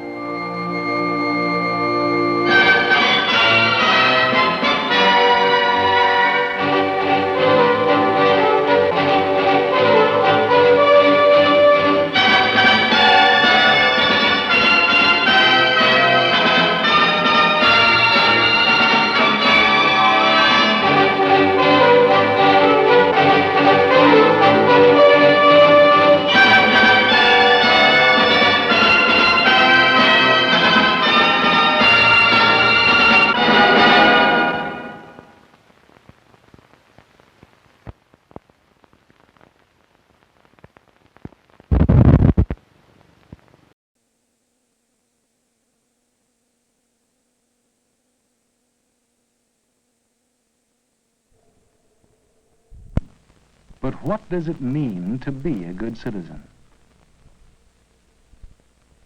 Are firemen good citizens? They work together and cooperate to protect our community from fire. Cooperation is part of being a good citizen. Is the policeman a good citizen? He helps to protect our safety in the community. Helping others is a part of good citizenship. Are postmen good citizens? The community depends on the postman for mail. Being dependable is part of good citizenship, too. Mother is a good citizen. She is responsible for helping her family in many ways. Children can show that they are good citizens, too. let's find out what it really means to be a good citizen, at home and in the community. At school, we learn many things that help us to grow in good citizenship. We learn to read and write. We learn to do arithmetic. And we learn to get along with others. We learn to respect the flag. We show our respect and love for our country when we are courteous to the flag. Our flag stands for a free country, a country where every person is important. Our country depends on all good citizens for its strength and freedom. At school, we often work together. When we work in groups, cooperation is important. We cooperate by taking turns reading. We cooperate when we keep our eyes on our own book and listen. We learn by reading. We learn by listening. These good citizens are practicing cooperation in their reading group. Playing every day helps to keep our bodies strong and healthy. Being a good sport when we play is important.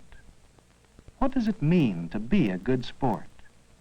Taking turns, being courteous, playing safely. Of course, good sports do all of these things. Sometimes we play games together. Good sports follow the rules of the game and play fairly. Then everyone has a good time. Being a good sport is an important part of good citizenship.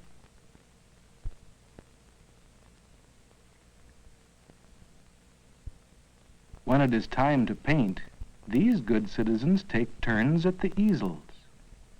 Each one paints his own picture. There are many ways to paint a tree.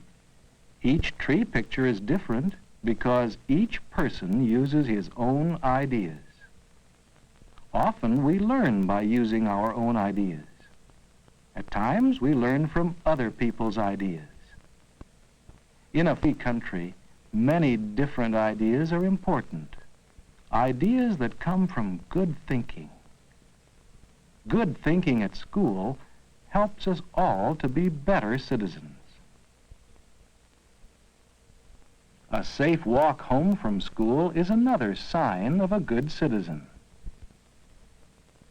There are many ways we can practice good citizenship at home.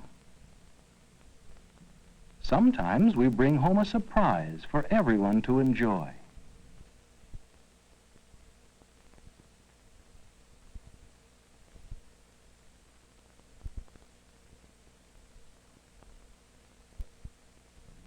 This way, we can show our family some of the things we learn in school.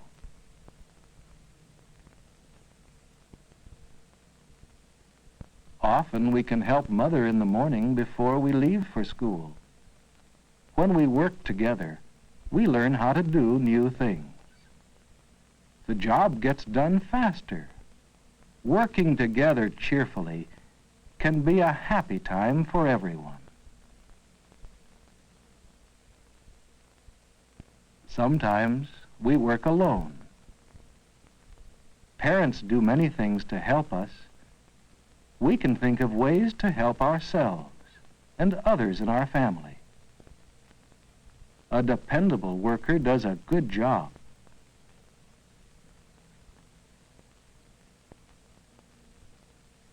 Learning to be dependable is an important part of growing up.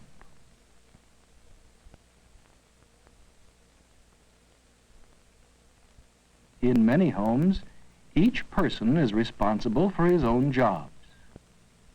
Being responsible means doing your work without being reminded.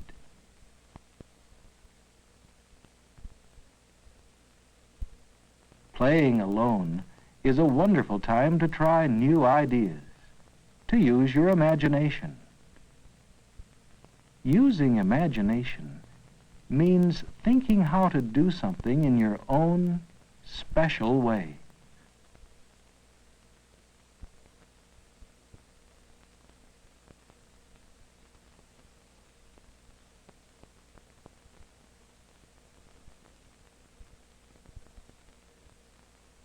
good citizens are kind to animals.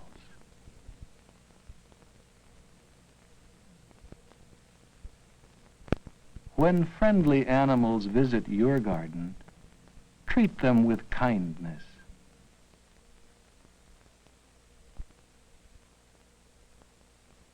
Some of our happiest times are spent with friends and neighbors. When people are invited to your house, greet them and make them feel welcome. Grown-ups enjoy talking without being interrupted, just as you and your friends enjoy visiting without being interrupted. When you listen carefully to the rules that help you play safely, you are a welcome guest.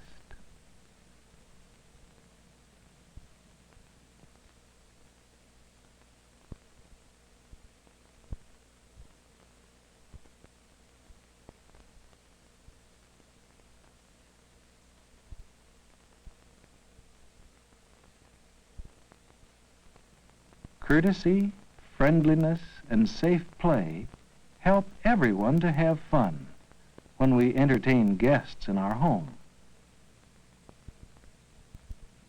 In the community library, cooperation and dependability are important. Books bring us ideas. Different ideas are important in a free country. In a free country, you may choose the books you want to read. The librarian will help you find them. You are responsible for taking care of the books you choose. You show your respect for books when you handle them correctly and turn the pages carefully. When you take library books home, remember to return them on time. Then others can read and enjoy them too. Good citizens are quiet in the library. That way, everyone can read without being disturbed. Even before we learn to read, picture books tell us stories. We can find out about interesting things, faraway places, people of other lands. We can learn new things about our own country. A free country where every person is important, where every good citizen helps our country grow in liberty and justice, in responsibility and freedom.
When you're in high school, you don't have too much trouble getting along.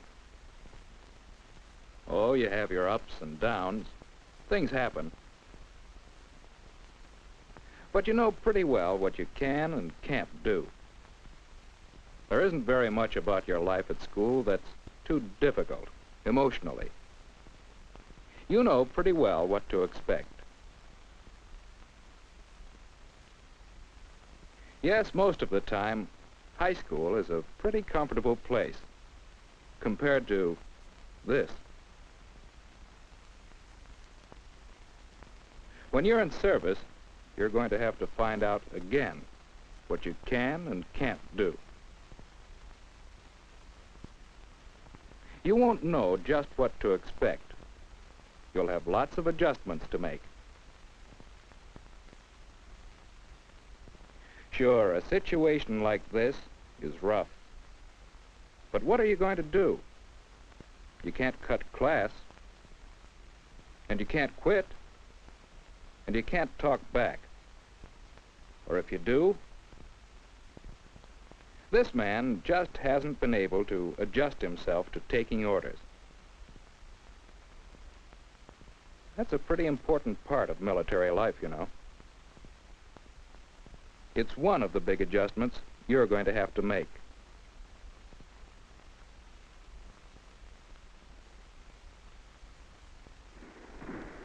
Have you ever fired a rifle? For some people, it's fun.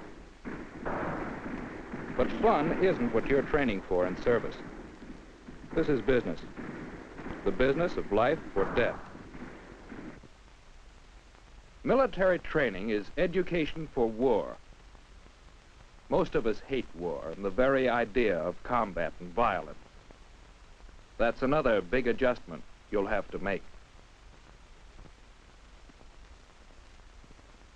Have you ever been homesick?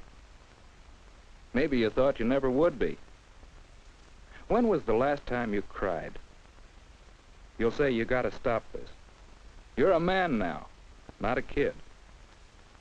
But you can't help missing Mom and Dad, and your friends back home, and the things you were used to back in high school where life was pretty comfortable.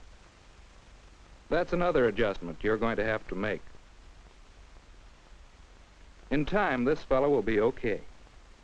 But when he entered service, he wasn't ready emotionally for the big change. How about you? Are you going to be ready when the time comes for you to meet these new situations? Will you be ready to obey orders and comply with military discipline? Will you be ready to take your part in education for war?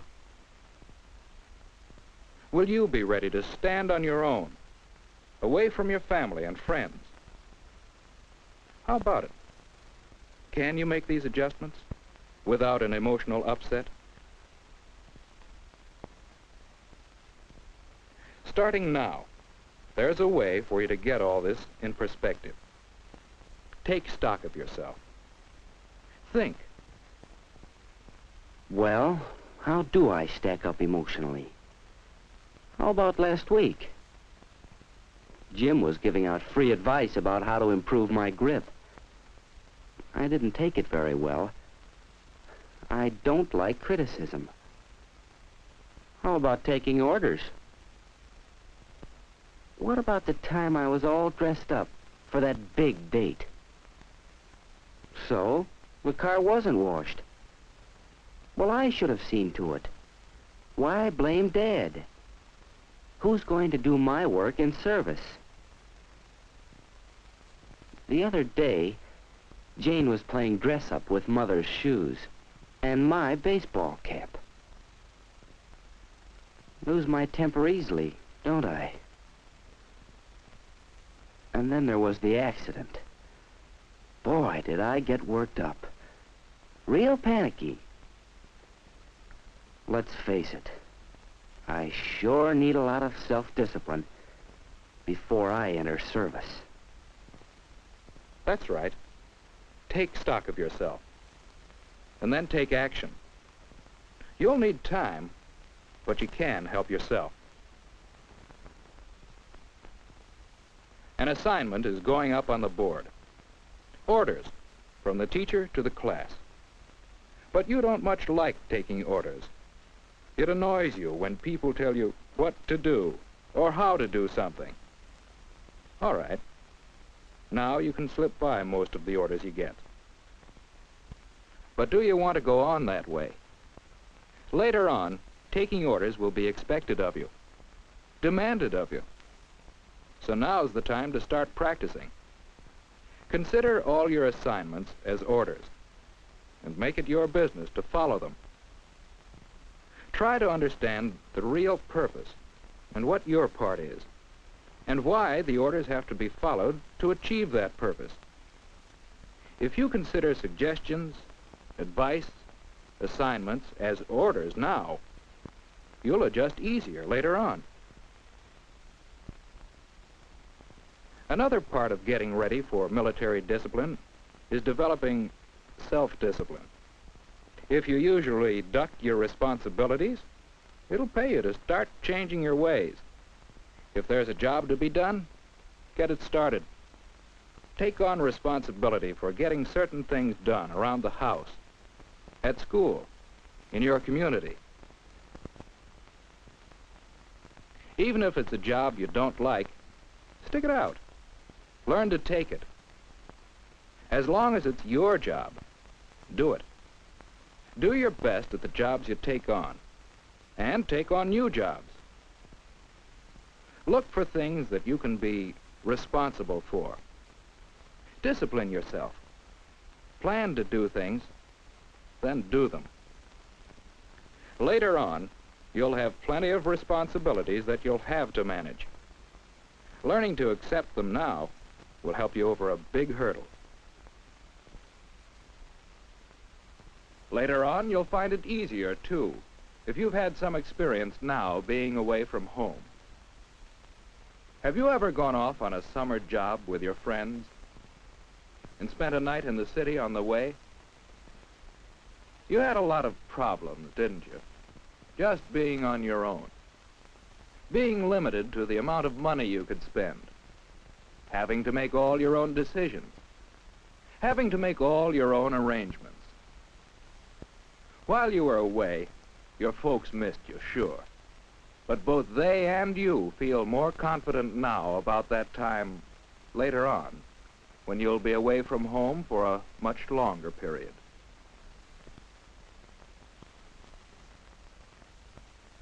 Maybe you're thinking and worrying about combat, the violence and the dangers. Well, think about the men you know who have been through military service. Even though they served, many of them in wartime, few saw combat. Few had to use their combat training to defend their own lives, and very few of them were wounded. Think about it. Take the problem to church if you need help. Talk it over there. Get yourself straightened out.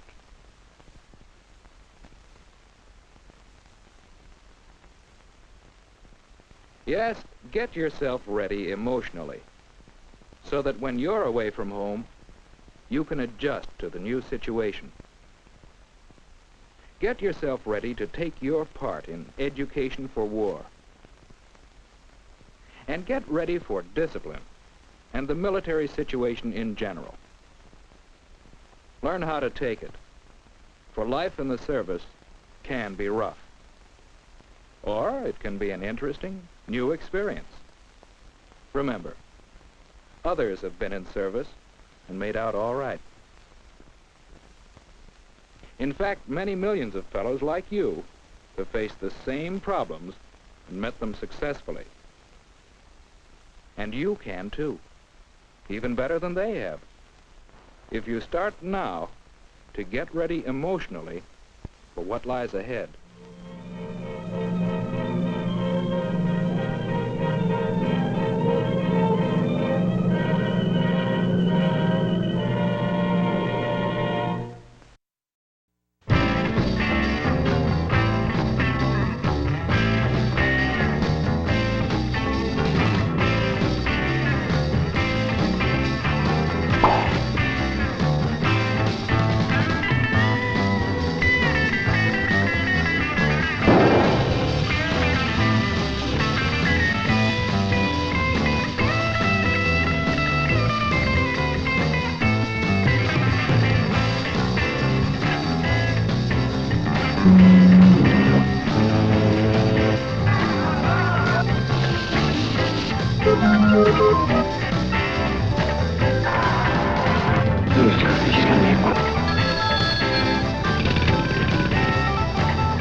Miss Loretta Young?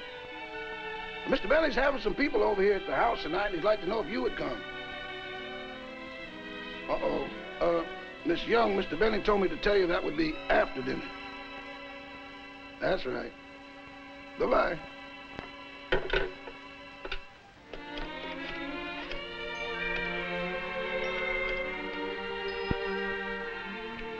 Hello, Miss Irene Dunn?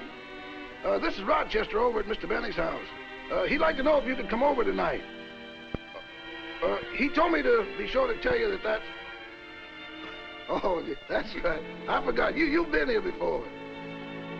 Goodbye. Cigarette, anyone? Thanks, Paul. There aren't any. Oh, that's our Jack. Mm-hmm. Here you are, Bill. Thank you. Well, hello, everybody. Oh, Glad you could come. Everybody comfortable? Yes, sure. Good, good. Cigarette, Jack? Oh, thank you. Now, the reason I asked you all over here is because I want you to meet Father James Keller, who is coming by in just a few minutes. He wants to talk to you about making a movie. Now, I know that everybody in Hollywood wants to make a movie, but this fellow happens to have a very good idea for one. You see, Father Keller is the head of the Christophers. Now, as some of you may know, the main idea behind this movement is to encourage more good, decent, normal people to take up careers that strongly affect the fate of this country. Like education, government, labor management, and in the fields of writing, like newspapers, books, magazines, motion pictures, radio, and television. Now, I know this is a pretty big order, but the Christopher movement has been sweeping the country. So much so that it has reached a point where Father Keller has been able to cover only a small portion of the invitations for talks on the Christophers. And he thinks that a picture explaining the idea would be a good substitute for a talk. I think it's a good idea. I think it's an excellent idea. Father Keller. Oh, hello, Father. Hello, Father. I suppose Jack told you that the chief purpose of the Christophers is to get more people of high purpose into the vital fields that affect, for better or for worse, the lives of the majority of mankind. The fields of teaching, government, writing, labor, social service, and library work. And Jack mentioned that we were interested in one picture. As a matter of fact, I'd be interested in lots of pictures on the Christopher idea, because I don't know of any medium in which we could reach the millions of people more effectively through the motion pictures. Anne, you seem to have a question. Well, you know, I suppose it is a good thing to get into one of those fields, but, Father, it's not quite so easy for young people to get any kind of job these days. Well, that's just the point, Anne. As long as it is difficult, why not try for a job that counts? Instead of just taking something where you're filling in time between 9 and 5, why not get a job where you're doing something, a job with a purpose? Oh, a job with a purpose. So you can whistle while you work. Yes, very good, Anne. That's the way to put it. Whistle while you work. But it's really much more than that, too. I'm convinced we're on the brink of the greatest peace the world has ever seen, or the worst disaster. You make it sound like a matter of life and death, Father. But, Bill, I really feel it is. Here we are in the greatest country in the world, about the only country left intact. And whether we like it or not, I'm afraid, as America goes, so goes the world. Why, Father, that's a frightening thought. Yes, Loretta, but a glorious challenge. It's a wonderful time to be alive.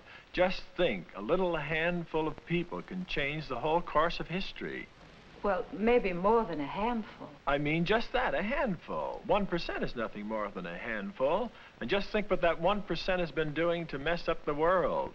And they get in the fields that count. That's right. You never see any of those, pardon me, Father, chaps out at the ball game selling hot dogs. No, you don't. You're right you are, Paul. They're in there pitching. Call them what you like, they have one thing in common. They hate the basic truth on which our nation is founded, that every human being is a child of God, that he gets his rights from God, and that the purpose of state is to protect those God-given rights. every one of them, get into fields where they can eliminate that truth. So the purpose of the Christopher movement is to spark enough people to get them into the same fields and work as hard to build as they do to destroy. Yes, Bill, that's just it.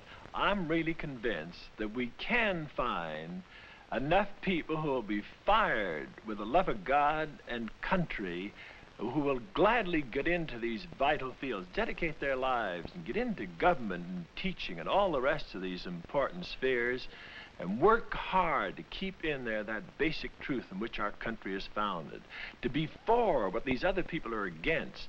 And number one item is the Declaration of Independence. No, that's not everything, but it's mighty important. I don't think many people realize the close connection that the founders of our country explicitly stated was between God and country. Over and over again, they emphasized that was the cornerstone of our liberty. Then 4 times in the Declaration of Independence, they repeated over and over again that our liberty depends upon God. That's right. Do you know the Declaration, Paul? Naturally. It goes as follows. When in the course of human events it becomes necessary for one people to dissolve the political bonds which have connected them with another and to assume among the powers of the earth the separate and equal station to which the laws of nature and of nature's God entitle them. Remarkable, Paul. You're one of the first persons I've ever met that know that much of the Declaration. There's something I have here I'd like to show you. Right in the very first sentence of the Declaration, it states very explicitly that all law flows from God. And then there's another reference to God in the very next sentence. The very next sentence? We hold these truths to be self-evident, that all men are created equal, that they are endowed by their Creator with certain inalienable rights. Amazing, Paul. And he knows it word for word, too. Here's an odd thing about that second reference to God. It wasn't in the first version at all. It's a straight write-in. Here it is, a photostatic copy of the original draft. The first version said, all men are created equal, and from that equal creation, they derive certain inalienable rights. But apparently they want to emphasize the point still more. So you can see where Jefferson crossed out the phrase, from that equal creation, they derive certain inalienable rights, and wrote in the phrase, they are endowed by their Creator with certain inalienable rights. Now that's not the only change that was made in the Declaration. When it was submitted to the first Congress, they made several changes, several deletions, but they insisted on only 2 additions, and both those additions were reference to God, and they're both in the last paragraph. The last paragraph. The last paragraph. We, therefore, the representatives of the United States of America in General Congress assembled, appealing to the Supreme Judge of the world. Very good, Paul. Appealing to the Supreme Judge of the world. That's just the point they want to emphasize. And then again in the last paragraph. And for the support of this declaration with a firm reliance on divine providence. Thanks a million, Paul. You were a big help. No reflection, Paul, but how did you learn all of that? Yeah, I'd like to know, too. Well, the teacher used to keep me in after school a lot. I bet I wrote that in the blackboard 5,000 times. I'll say this for the woman, though. She didn't have me writing cat and dog or Paul was a bad boy. She must have a lot of that Christopher purpose we've been talking about. You know, that 1%'s a cozy group. All they want to do is tear the heart out of the Declaration. And that's bad enough, Bill, but they're out to do much more than that. They want to destroy the very pursuit of happiness, the whole reason for being, the joy of living that's come down through 20 centuries of Christianity. And for over 3,000 years, the Jews have carried the sublime truth that man is made in the image and likeness of God, that he has an eternal destiny. And all of this stands out ever so much more clearly when you think of what Adolf Hitler and Karl Marx said about their idea of the worth of the human being. Here are Hitler's words. He said, to the Christian doctrine of the infinite significance of the individual human soul, I oppose with icy clarity the saving doctrine of the nothingness and insignificance of the human being. And Karl Marx put it a slightly different way, but his idea was just the same. He said, the democratic concept of man is false because it is Christian. The democratic concept holds that each man is a sovereign being. This is the illusion, dream, and postulate of Christianity. Then our position is crystal clear, Father. We say man is a creature of God, responsible to God. That 1% say that man is a nobody. Yes, just a nobody worth about $1.89, just a bunch of chemicals.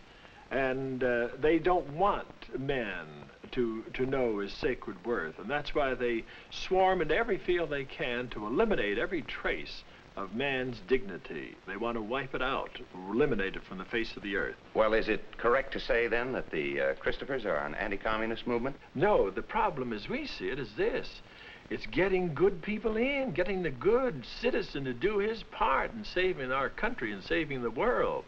And so, the Christopher approach emphasizes the affirmative, the constructive, doing something positive. We say that it's much more important to chase good people in than is to be too preoccupied chasing evil people out, essential as that is. I don't know how many of you realize it, but according to reliable estimates, 60% of the parents of America don't want their own children to work for their own government. Can you think of any quicker way to wreck any country? Then, on top of that, 1 million teachers are needed in the schools of America. 6,000 little public schools have closed because of lack of teachers. Fewer and fewer parents are encouraging their children to take up writing careers. 17,000 librarians are needed.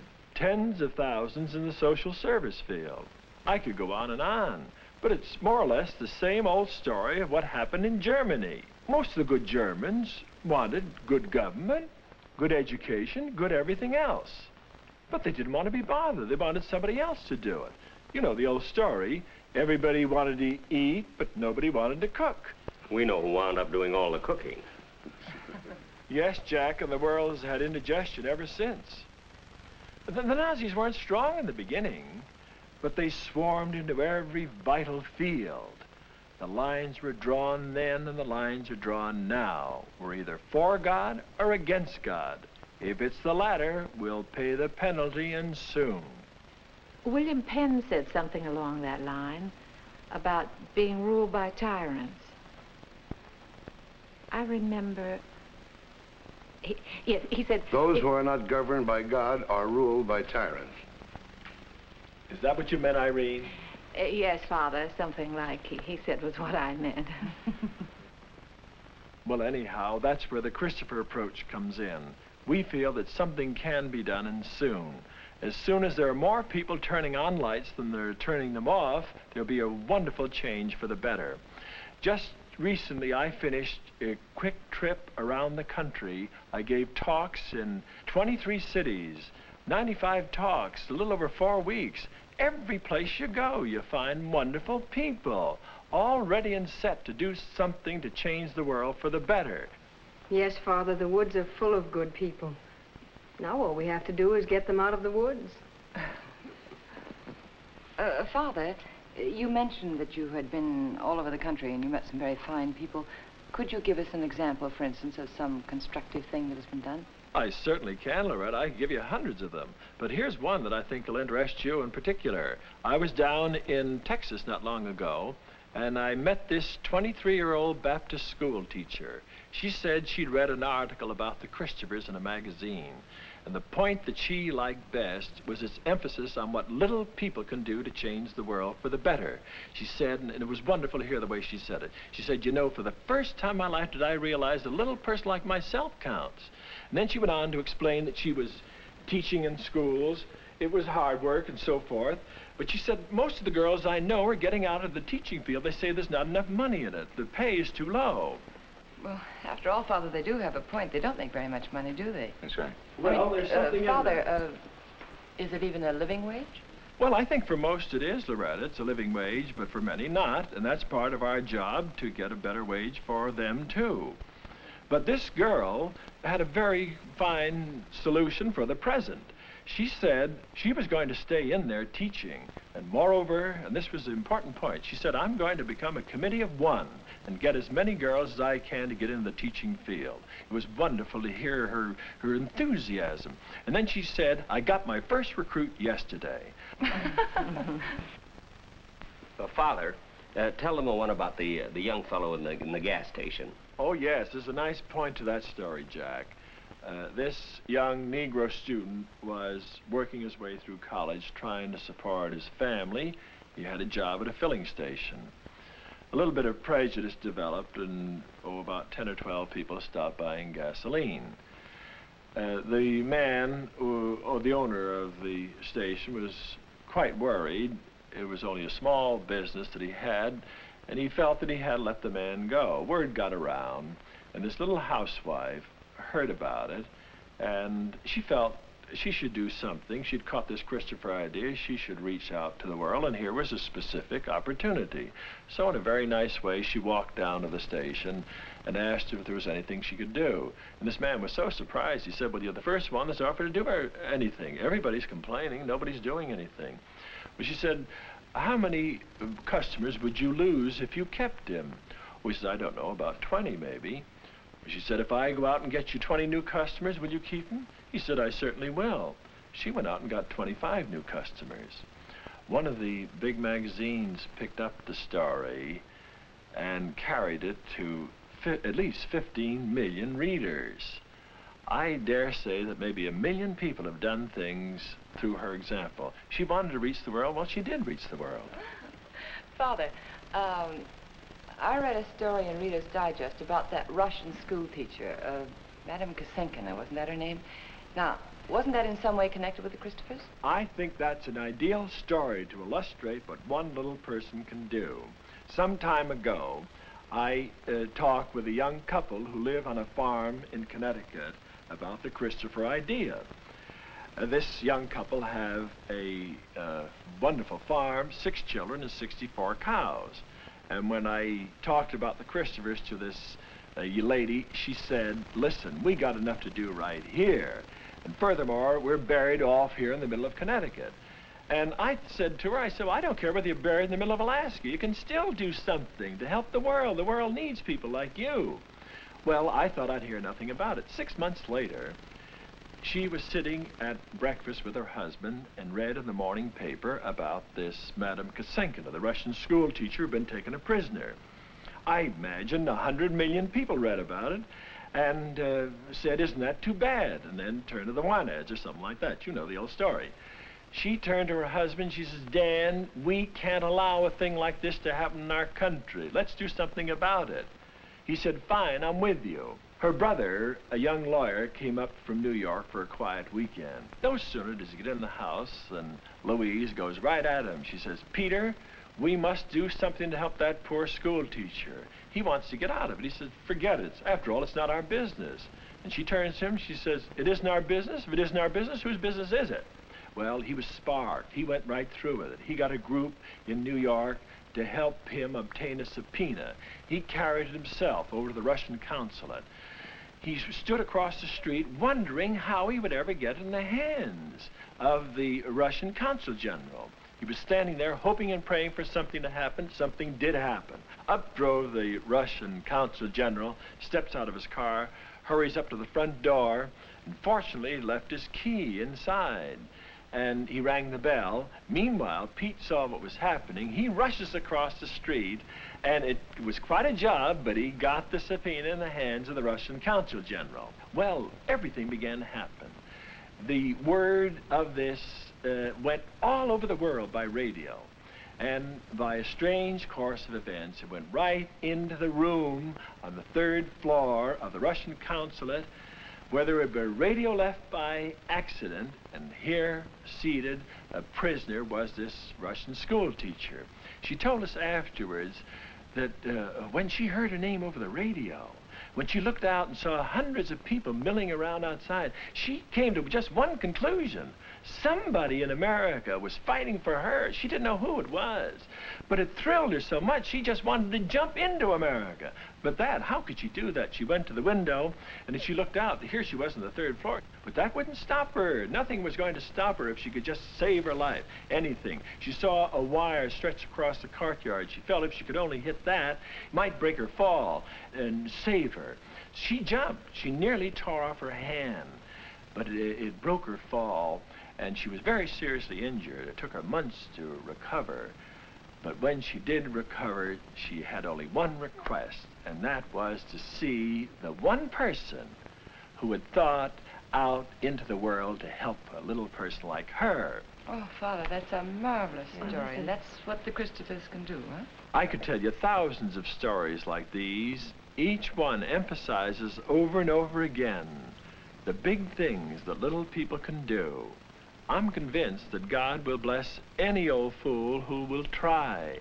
I don't think he'll bless the smartest person in the world who says it can't be done. You know, our forefathers left us a wonderful pattern, a heritage we should cherish. Each one of us can play a part in preserving it. Yes, you and you and you and everybody else can do something to change the world for the better. Father, you have a customer. You can count on me too, Father. I'm in. I think I can speak for everybody. Why not? You've been doing it all evening. Oh, my really.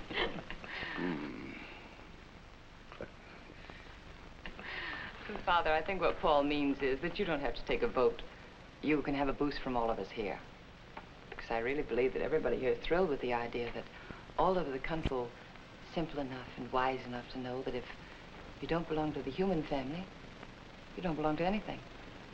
Well, in other words, if you don't stand for something, you fall for anything. That's right, Loretta. Very true. Oh, here's a telegram, Father Keller. Oh, Rochester, thank you. Would you mind holding this, please? Not at all.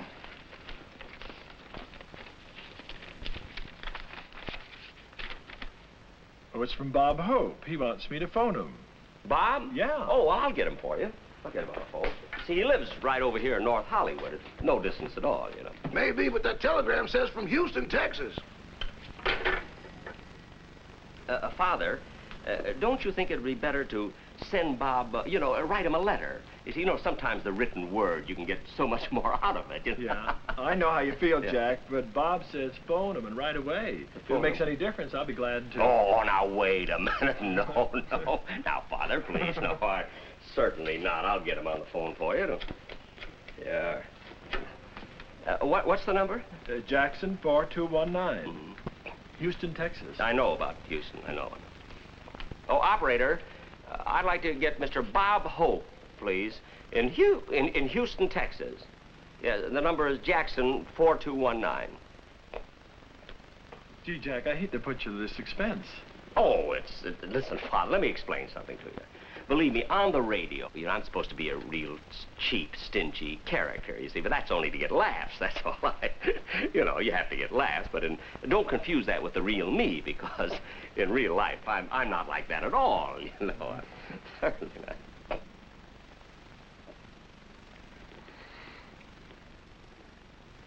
Here he is, Father. No, I'm all right. Hello, Bob. How are you? How is it down there? Fine. I hope to get down there myself in a few weeks. How's the weather? You asked him that already. Sure. Fine. Did Dolores go with you? Father, ask him what he wants. Bob, I'm at Jack's. Can you make it snappy? Yes, Father? Uh-huh. I can hardly hear you. Well, I have a little... Yeah. Will you wait till I turn this Crosby record off? Just... Hey, fellas, will you pipe down? Will you? I'm talking long distance to Hollywood. It's expensive. How can I explain it to you? Jack Benny's paying for it.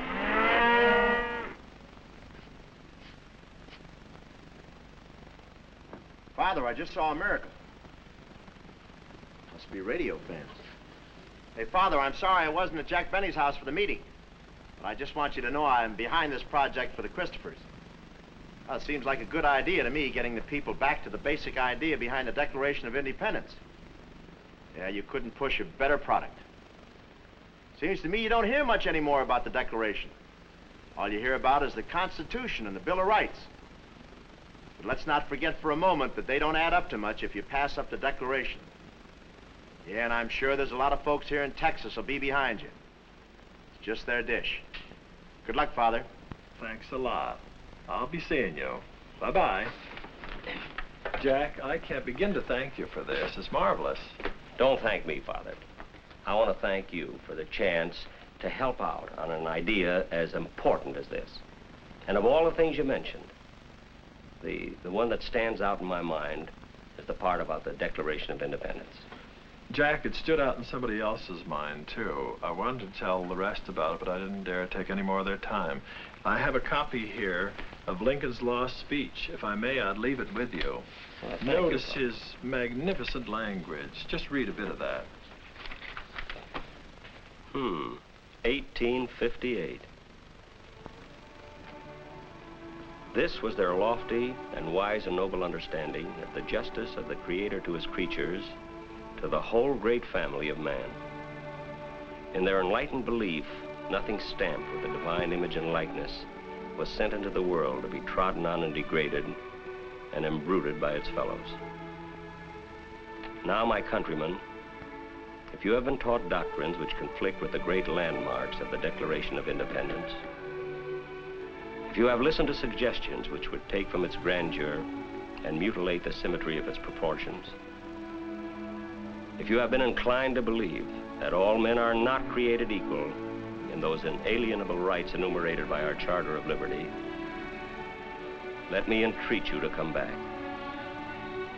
Return to the fountains whose waters spring close by the blood of the Revolution. Think nothing of me. Take no thought for the political fate of any man whomsoever, but come back to the truths that are in the Declaration of Independence. Do not destroy the immortal emblem of humanity, the Declaration of Independence. God bless you, Jack. God bless you too, Rochester. Thank you.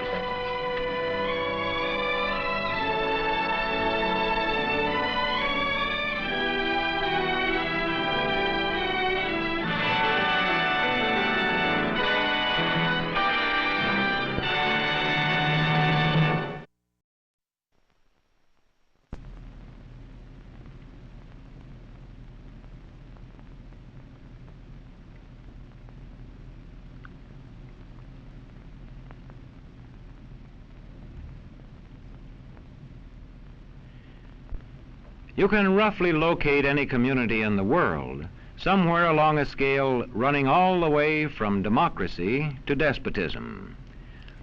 One community may be near the democracy end, another somewhere in the middle, and a third may be near the despotism end. Let's find out about despotism. This man makes it his job to study these things. Well, for one thing, avoid the comfortable idea that the mere form of government can of itself safeguard a nation against despotism. Germany, under President Hindenburg, was a republic. And yet in this republic, an aggressive despotism took root and flourished under Adolf Hitler. When a competent observer looks for signs of despotism in a community, he looks beyond fine words and noble phrases. For which it stands, one nation, indivisible, with liberty and justice for all. Many observers have found that two workable yardsticks help in discovering how near a community is to despotism: the respect scale and the power scale. A careful observer can use a respect scale to find how many citizens get an even break. As a community moves towards despotism, respect is restricted to fewer people. A community is low on a respect scale if common courtesy is withheld from large groups of people on account of their political attitudes, if people are rude to others because they think their wealth and position gives them that right, or because they don't like a man's race or his religion.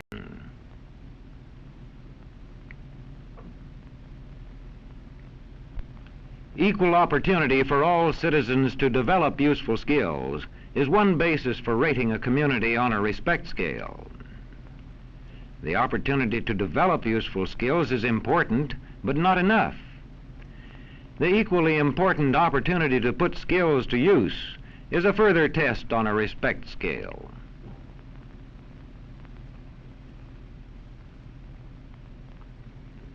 A power scale is another important yardstick of despotism. It gauges the citizens' share in making the community's decisions. Communities which concentrate decision-making in a few hands rate low on a power scale and are moving towards despotism. Like France under the Bourbon kings, one of whom said, "The state, I am the state." Today, democracy can ebb away in communities whose citizens allow power to become concentrated in the hands of bosses. What I say goes, see? I'm the law around here. The test of despotic power is that it can disregard the will of the people. It rules without the consent of the governed. Look beyond the legal formalities of an election in measuring a community on the power scale to see if the ballot is really free. If the citizens can vote only the way they're told, a community approaches despotism. When legislatures become ceremonial assemblies only and have no real control over lawmaking, their community rates low on a power scale.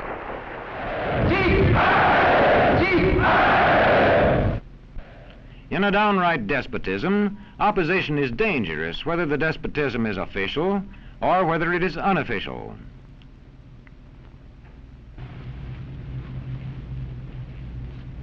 The spread of respect and power in a community is influenced by certain conditions, which many observers measure by means of the economic distribution and information scales.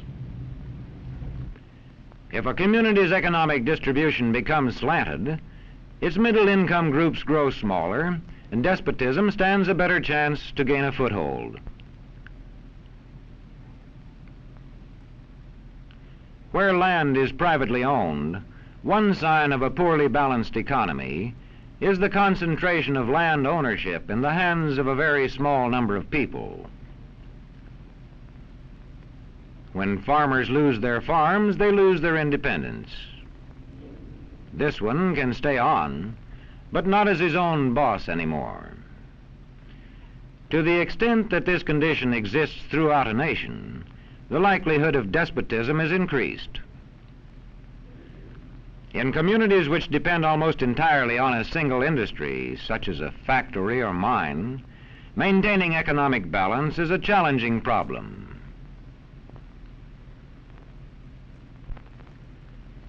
If this condition exists over the nation as a whole, so that the control of jobs and business opportunities is in a few hands, despotism stands a good chance.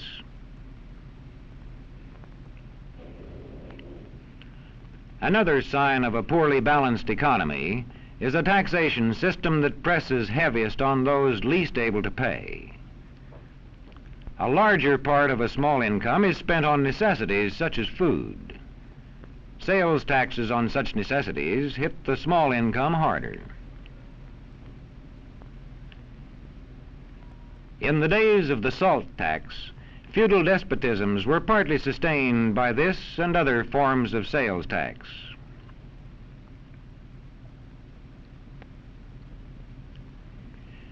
A community rates low on an information scale when the press, radio, and other channels of communication are controlled by only a few people, and when citizens have to accept what they're told. In communities of this kind, despotism stands a good chance. See how such a community trains its teachers.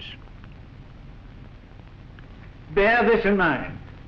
Young people cannot be trusted to form their own opinions. This business about open-mindedness is nonsense.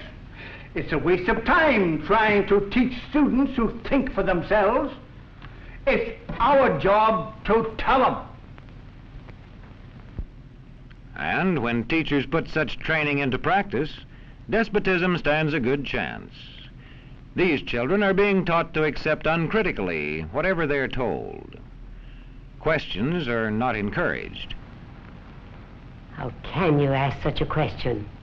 Have you got a textbook? Yes, ma'am. Does it say here that our law courts are always just? Yes, ma'am. Then how dare you question the fact? Sit down. And so we aren't surprised when... But it must be true. I saw it in this book right here. And if books and newspapers and the radio are efficiently controlled, the people will read and accept exactly what the few in control want them to. Government censorship is one form of control. A newspaper which breaks a government censorship rule can be suspended. It is also possible for newspapers and other forms of communication to be controlled by private interests. I thought I told you to kill that story. It'll cost us a lot of advertising. If that story goes out, I quit. All right.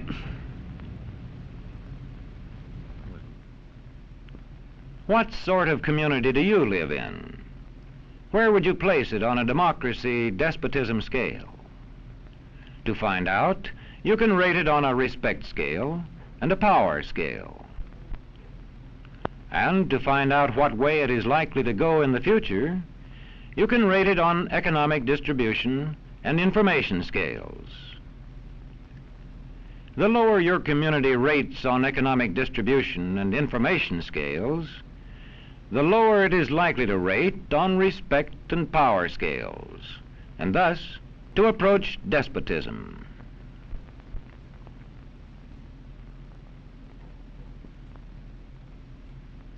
What happens in a single community is the problem of its own citizens. But it is also the problem of us all, because as communities go, so goes the nation.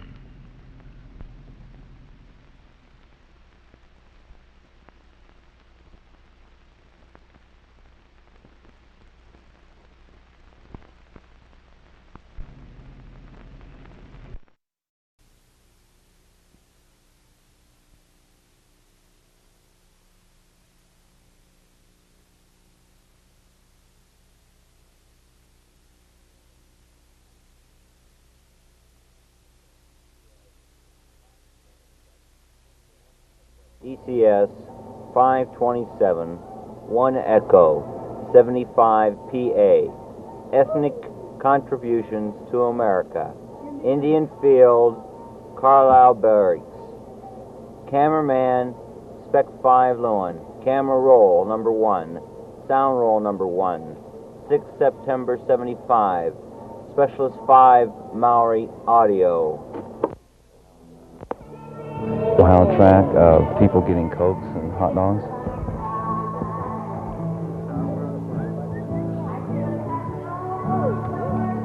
Pass me a ketchup.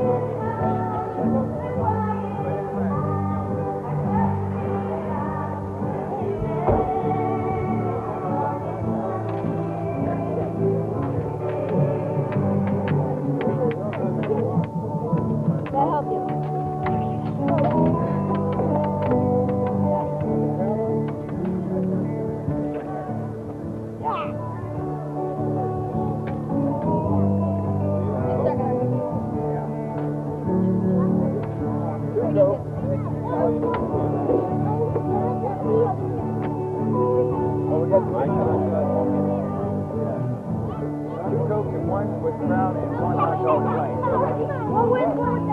Get up. Anybody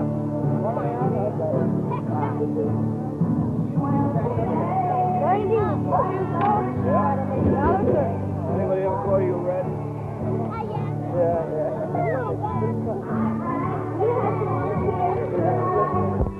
Cut. Music in background, uncontrollable. Silver or gold, and at least for myself, works better than stainless steel, but you can use stainless steel. You can buy stainless steel pieces that are already pre-enameled, in fact, if you want to. So what you do is simply take your piece of copper, and it should be a little cleaner than this, but I don't have any water here, so I'm not cleaning it. The oil that I'm using will keep the enamel in place on the copper until it gets into the kiln. So what I will do then is to simply coat the surface with the enamel and fire it in the kiln for about 3 minutes at a temperature of approximately 1500 degrees. The enamel will melt and fuse itself to the copper and become very, very permanent. And as far as color change, there is no color change in enameling. A piece of enamel that was done during the medieval period would have the same color intensity today as it had at the time it was done. The only way that you can destroy the enamel would be to actually strike it with an object, because it is glass and it will break that way, it will shatter. But the color will never change. What kind of oil do you coat it with? It's a commercial oil there. It's simply called Formula 701. It's designed for this. The oil, well, this is a pretty good material here because I'm putting it on dirty copper and it's still going to fire all right. Track of wood carver using a lathe.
Tin worker.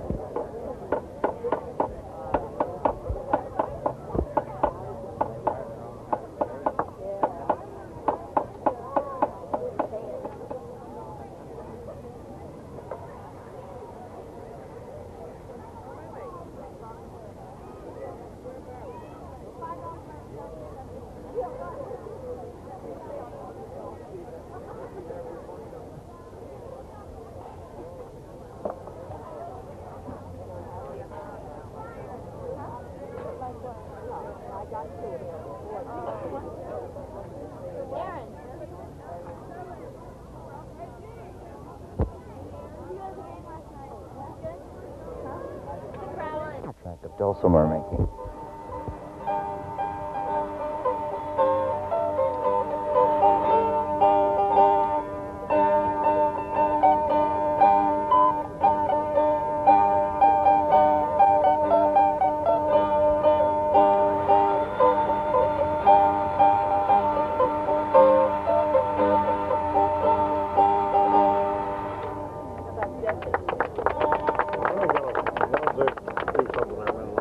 I love that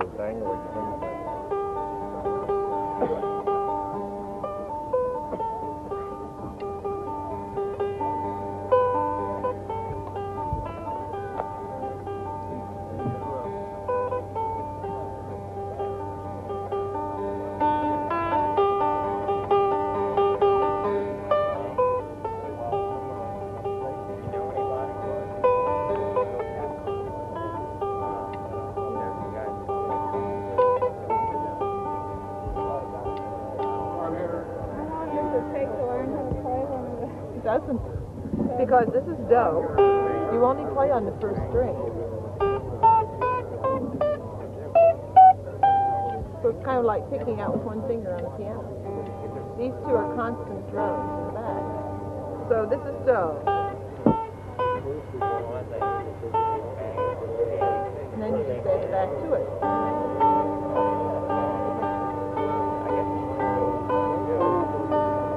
Like that. 5 minutes.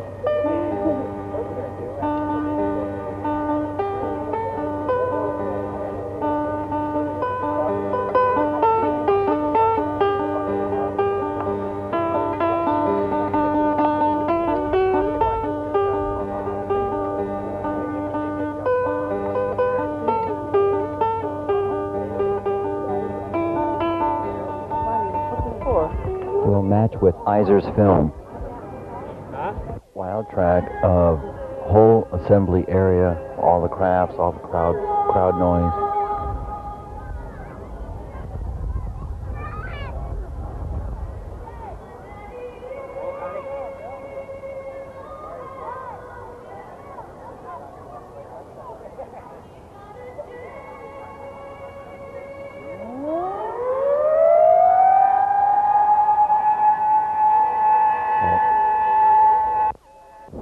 Rigging and filling of hot air balloon. Do you ever have any problems up there? Close to an accident or anything? Yeah. I've gotten becalmed like over power lines and things. It's a little hairy. Every time it flies, it's always a little different. Yeah. So you have to expect sometimes the unexpected. You have to take lessons first before you go up? Oh yeah. You have to have license.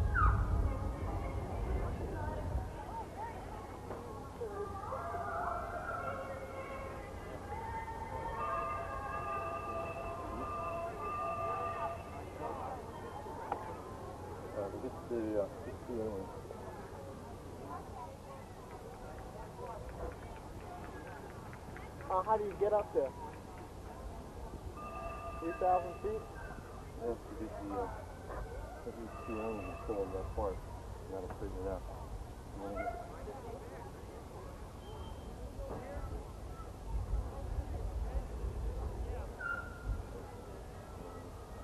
How long does it take before you blow this up now?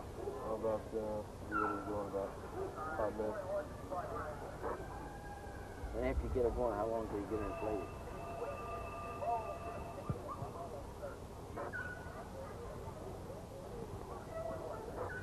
How long till I get it inflated?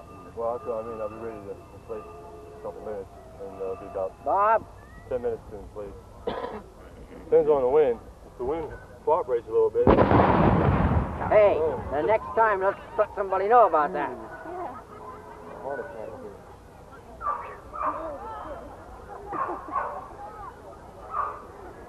This guy said that was the end of the world. I had my back to it. Here in the swing. Yeah, I had my back on it. They're pointing right this way. Make like an envelope.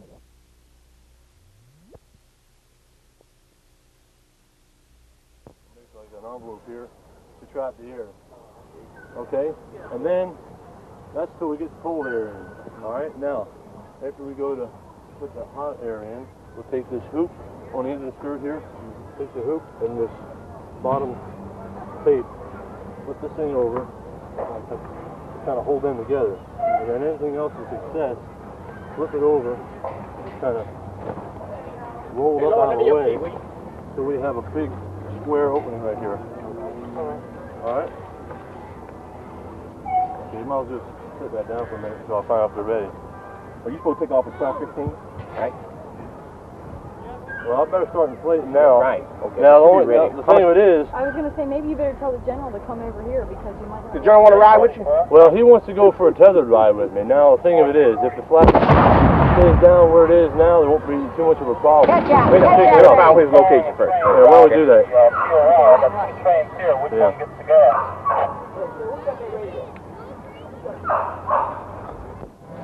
filling a balloon with cold air, getting prepared and ready for filling it with hot air.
Okay, what we might have to do here is shift it around this way a little bit.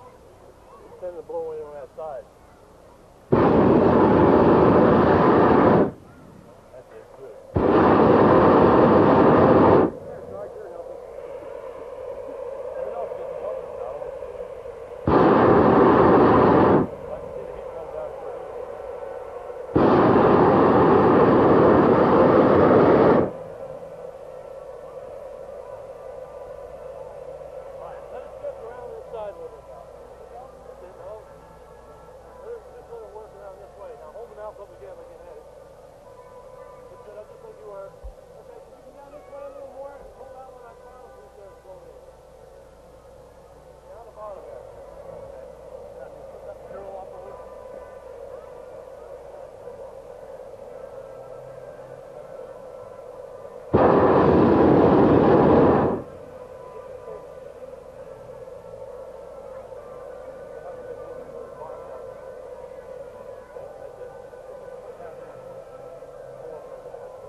This balloon is an AS-6. It It carries 2 passengers and the pilot. The pilot has an FAA license to fly balloons. The balloon is a certified aircraft and must meet with yearly inspections. It is made of Dacron polyester, and when fully inflated, contains 56,000 cubic feet of hot air. It burns liquid propane and carries 3 40-pound tanks, which will last for about 3 hours. How are you? That's the balloon, sir?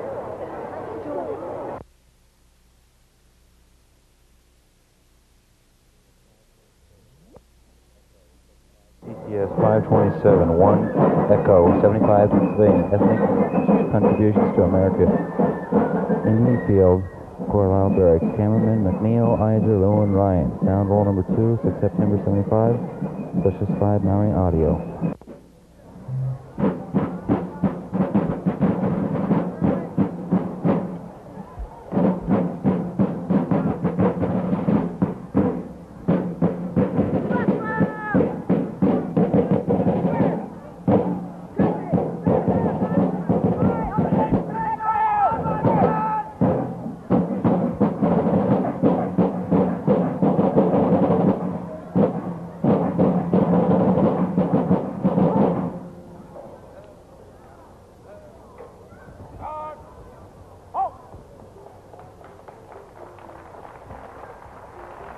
Ladies and gentlemen, His Majesty's 60th Regiment of Foot, the Royal American Regiment.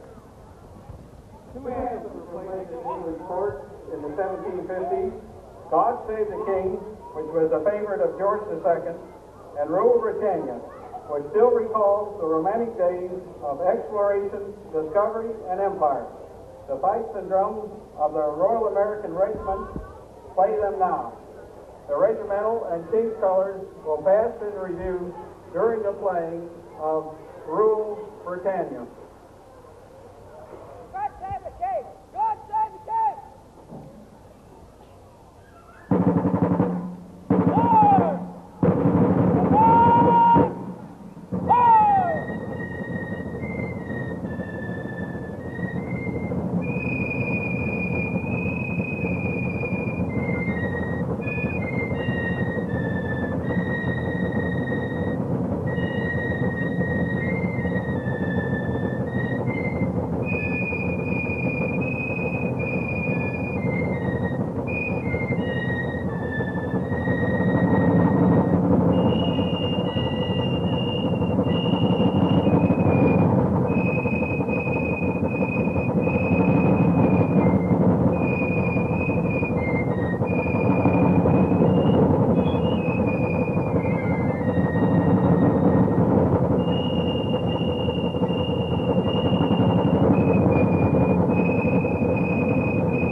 This afternoon's Music Through the Ages concert by the Navy's oldest and finest continuing musical organization.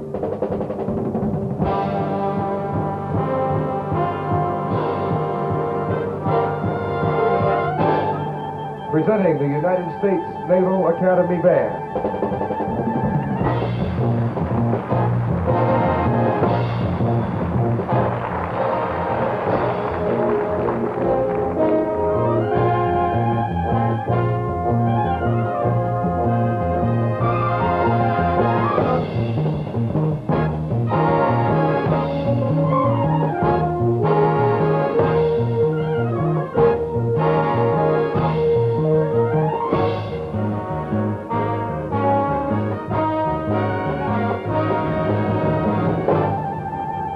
The leader of the Naval Academy Band and this afternoon's conductor, Chief Warrant Officer Michael Payson.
It was one of those days when nothing goes right. It was parting of the ways when the Baileys had a fight. When Bill walked out and said goodbye, now ever since you can hear her cry.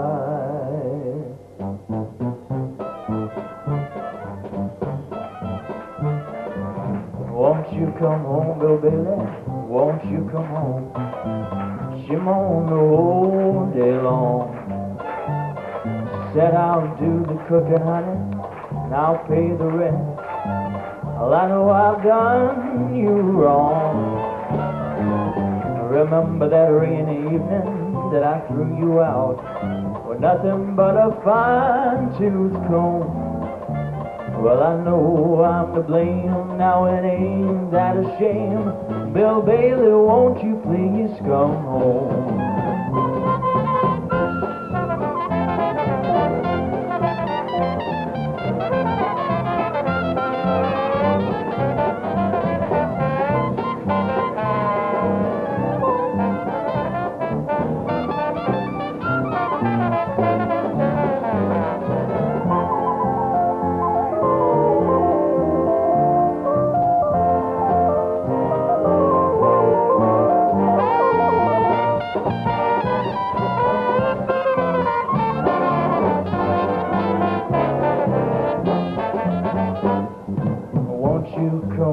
Bill Bailey, won't you come home?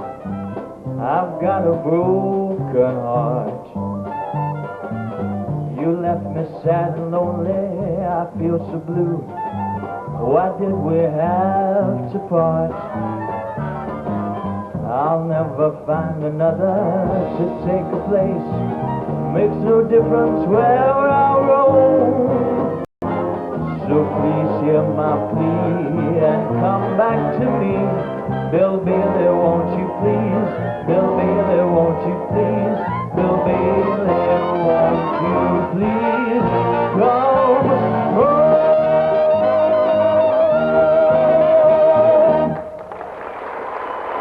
Bill Bailey, won't you please come home? Bill Bailey, won't you please come home?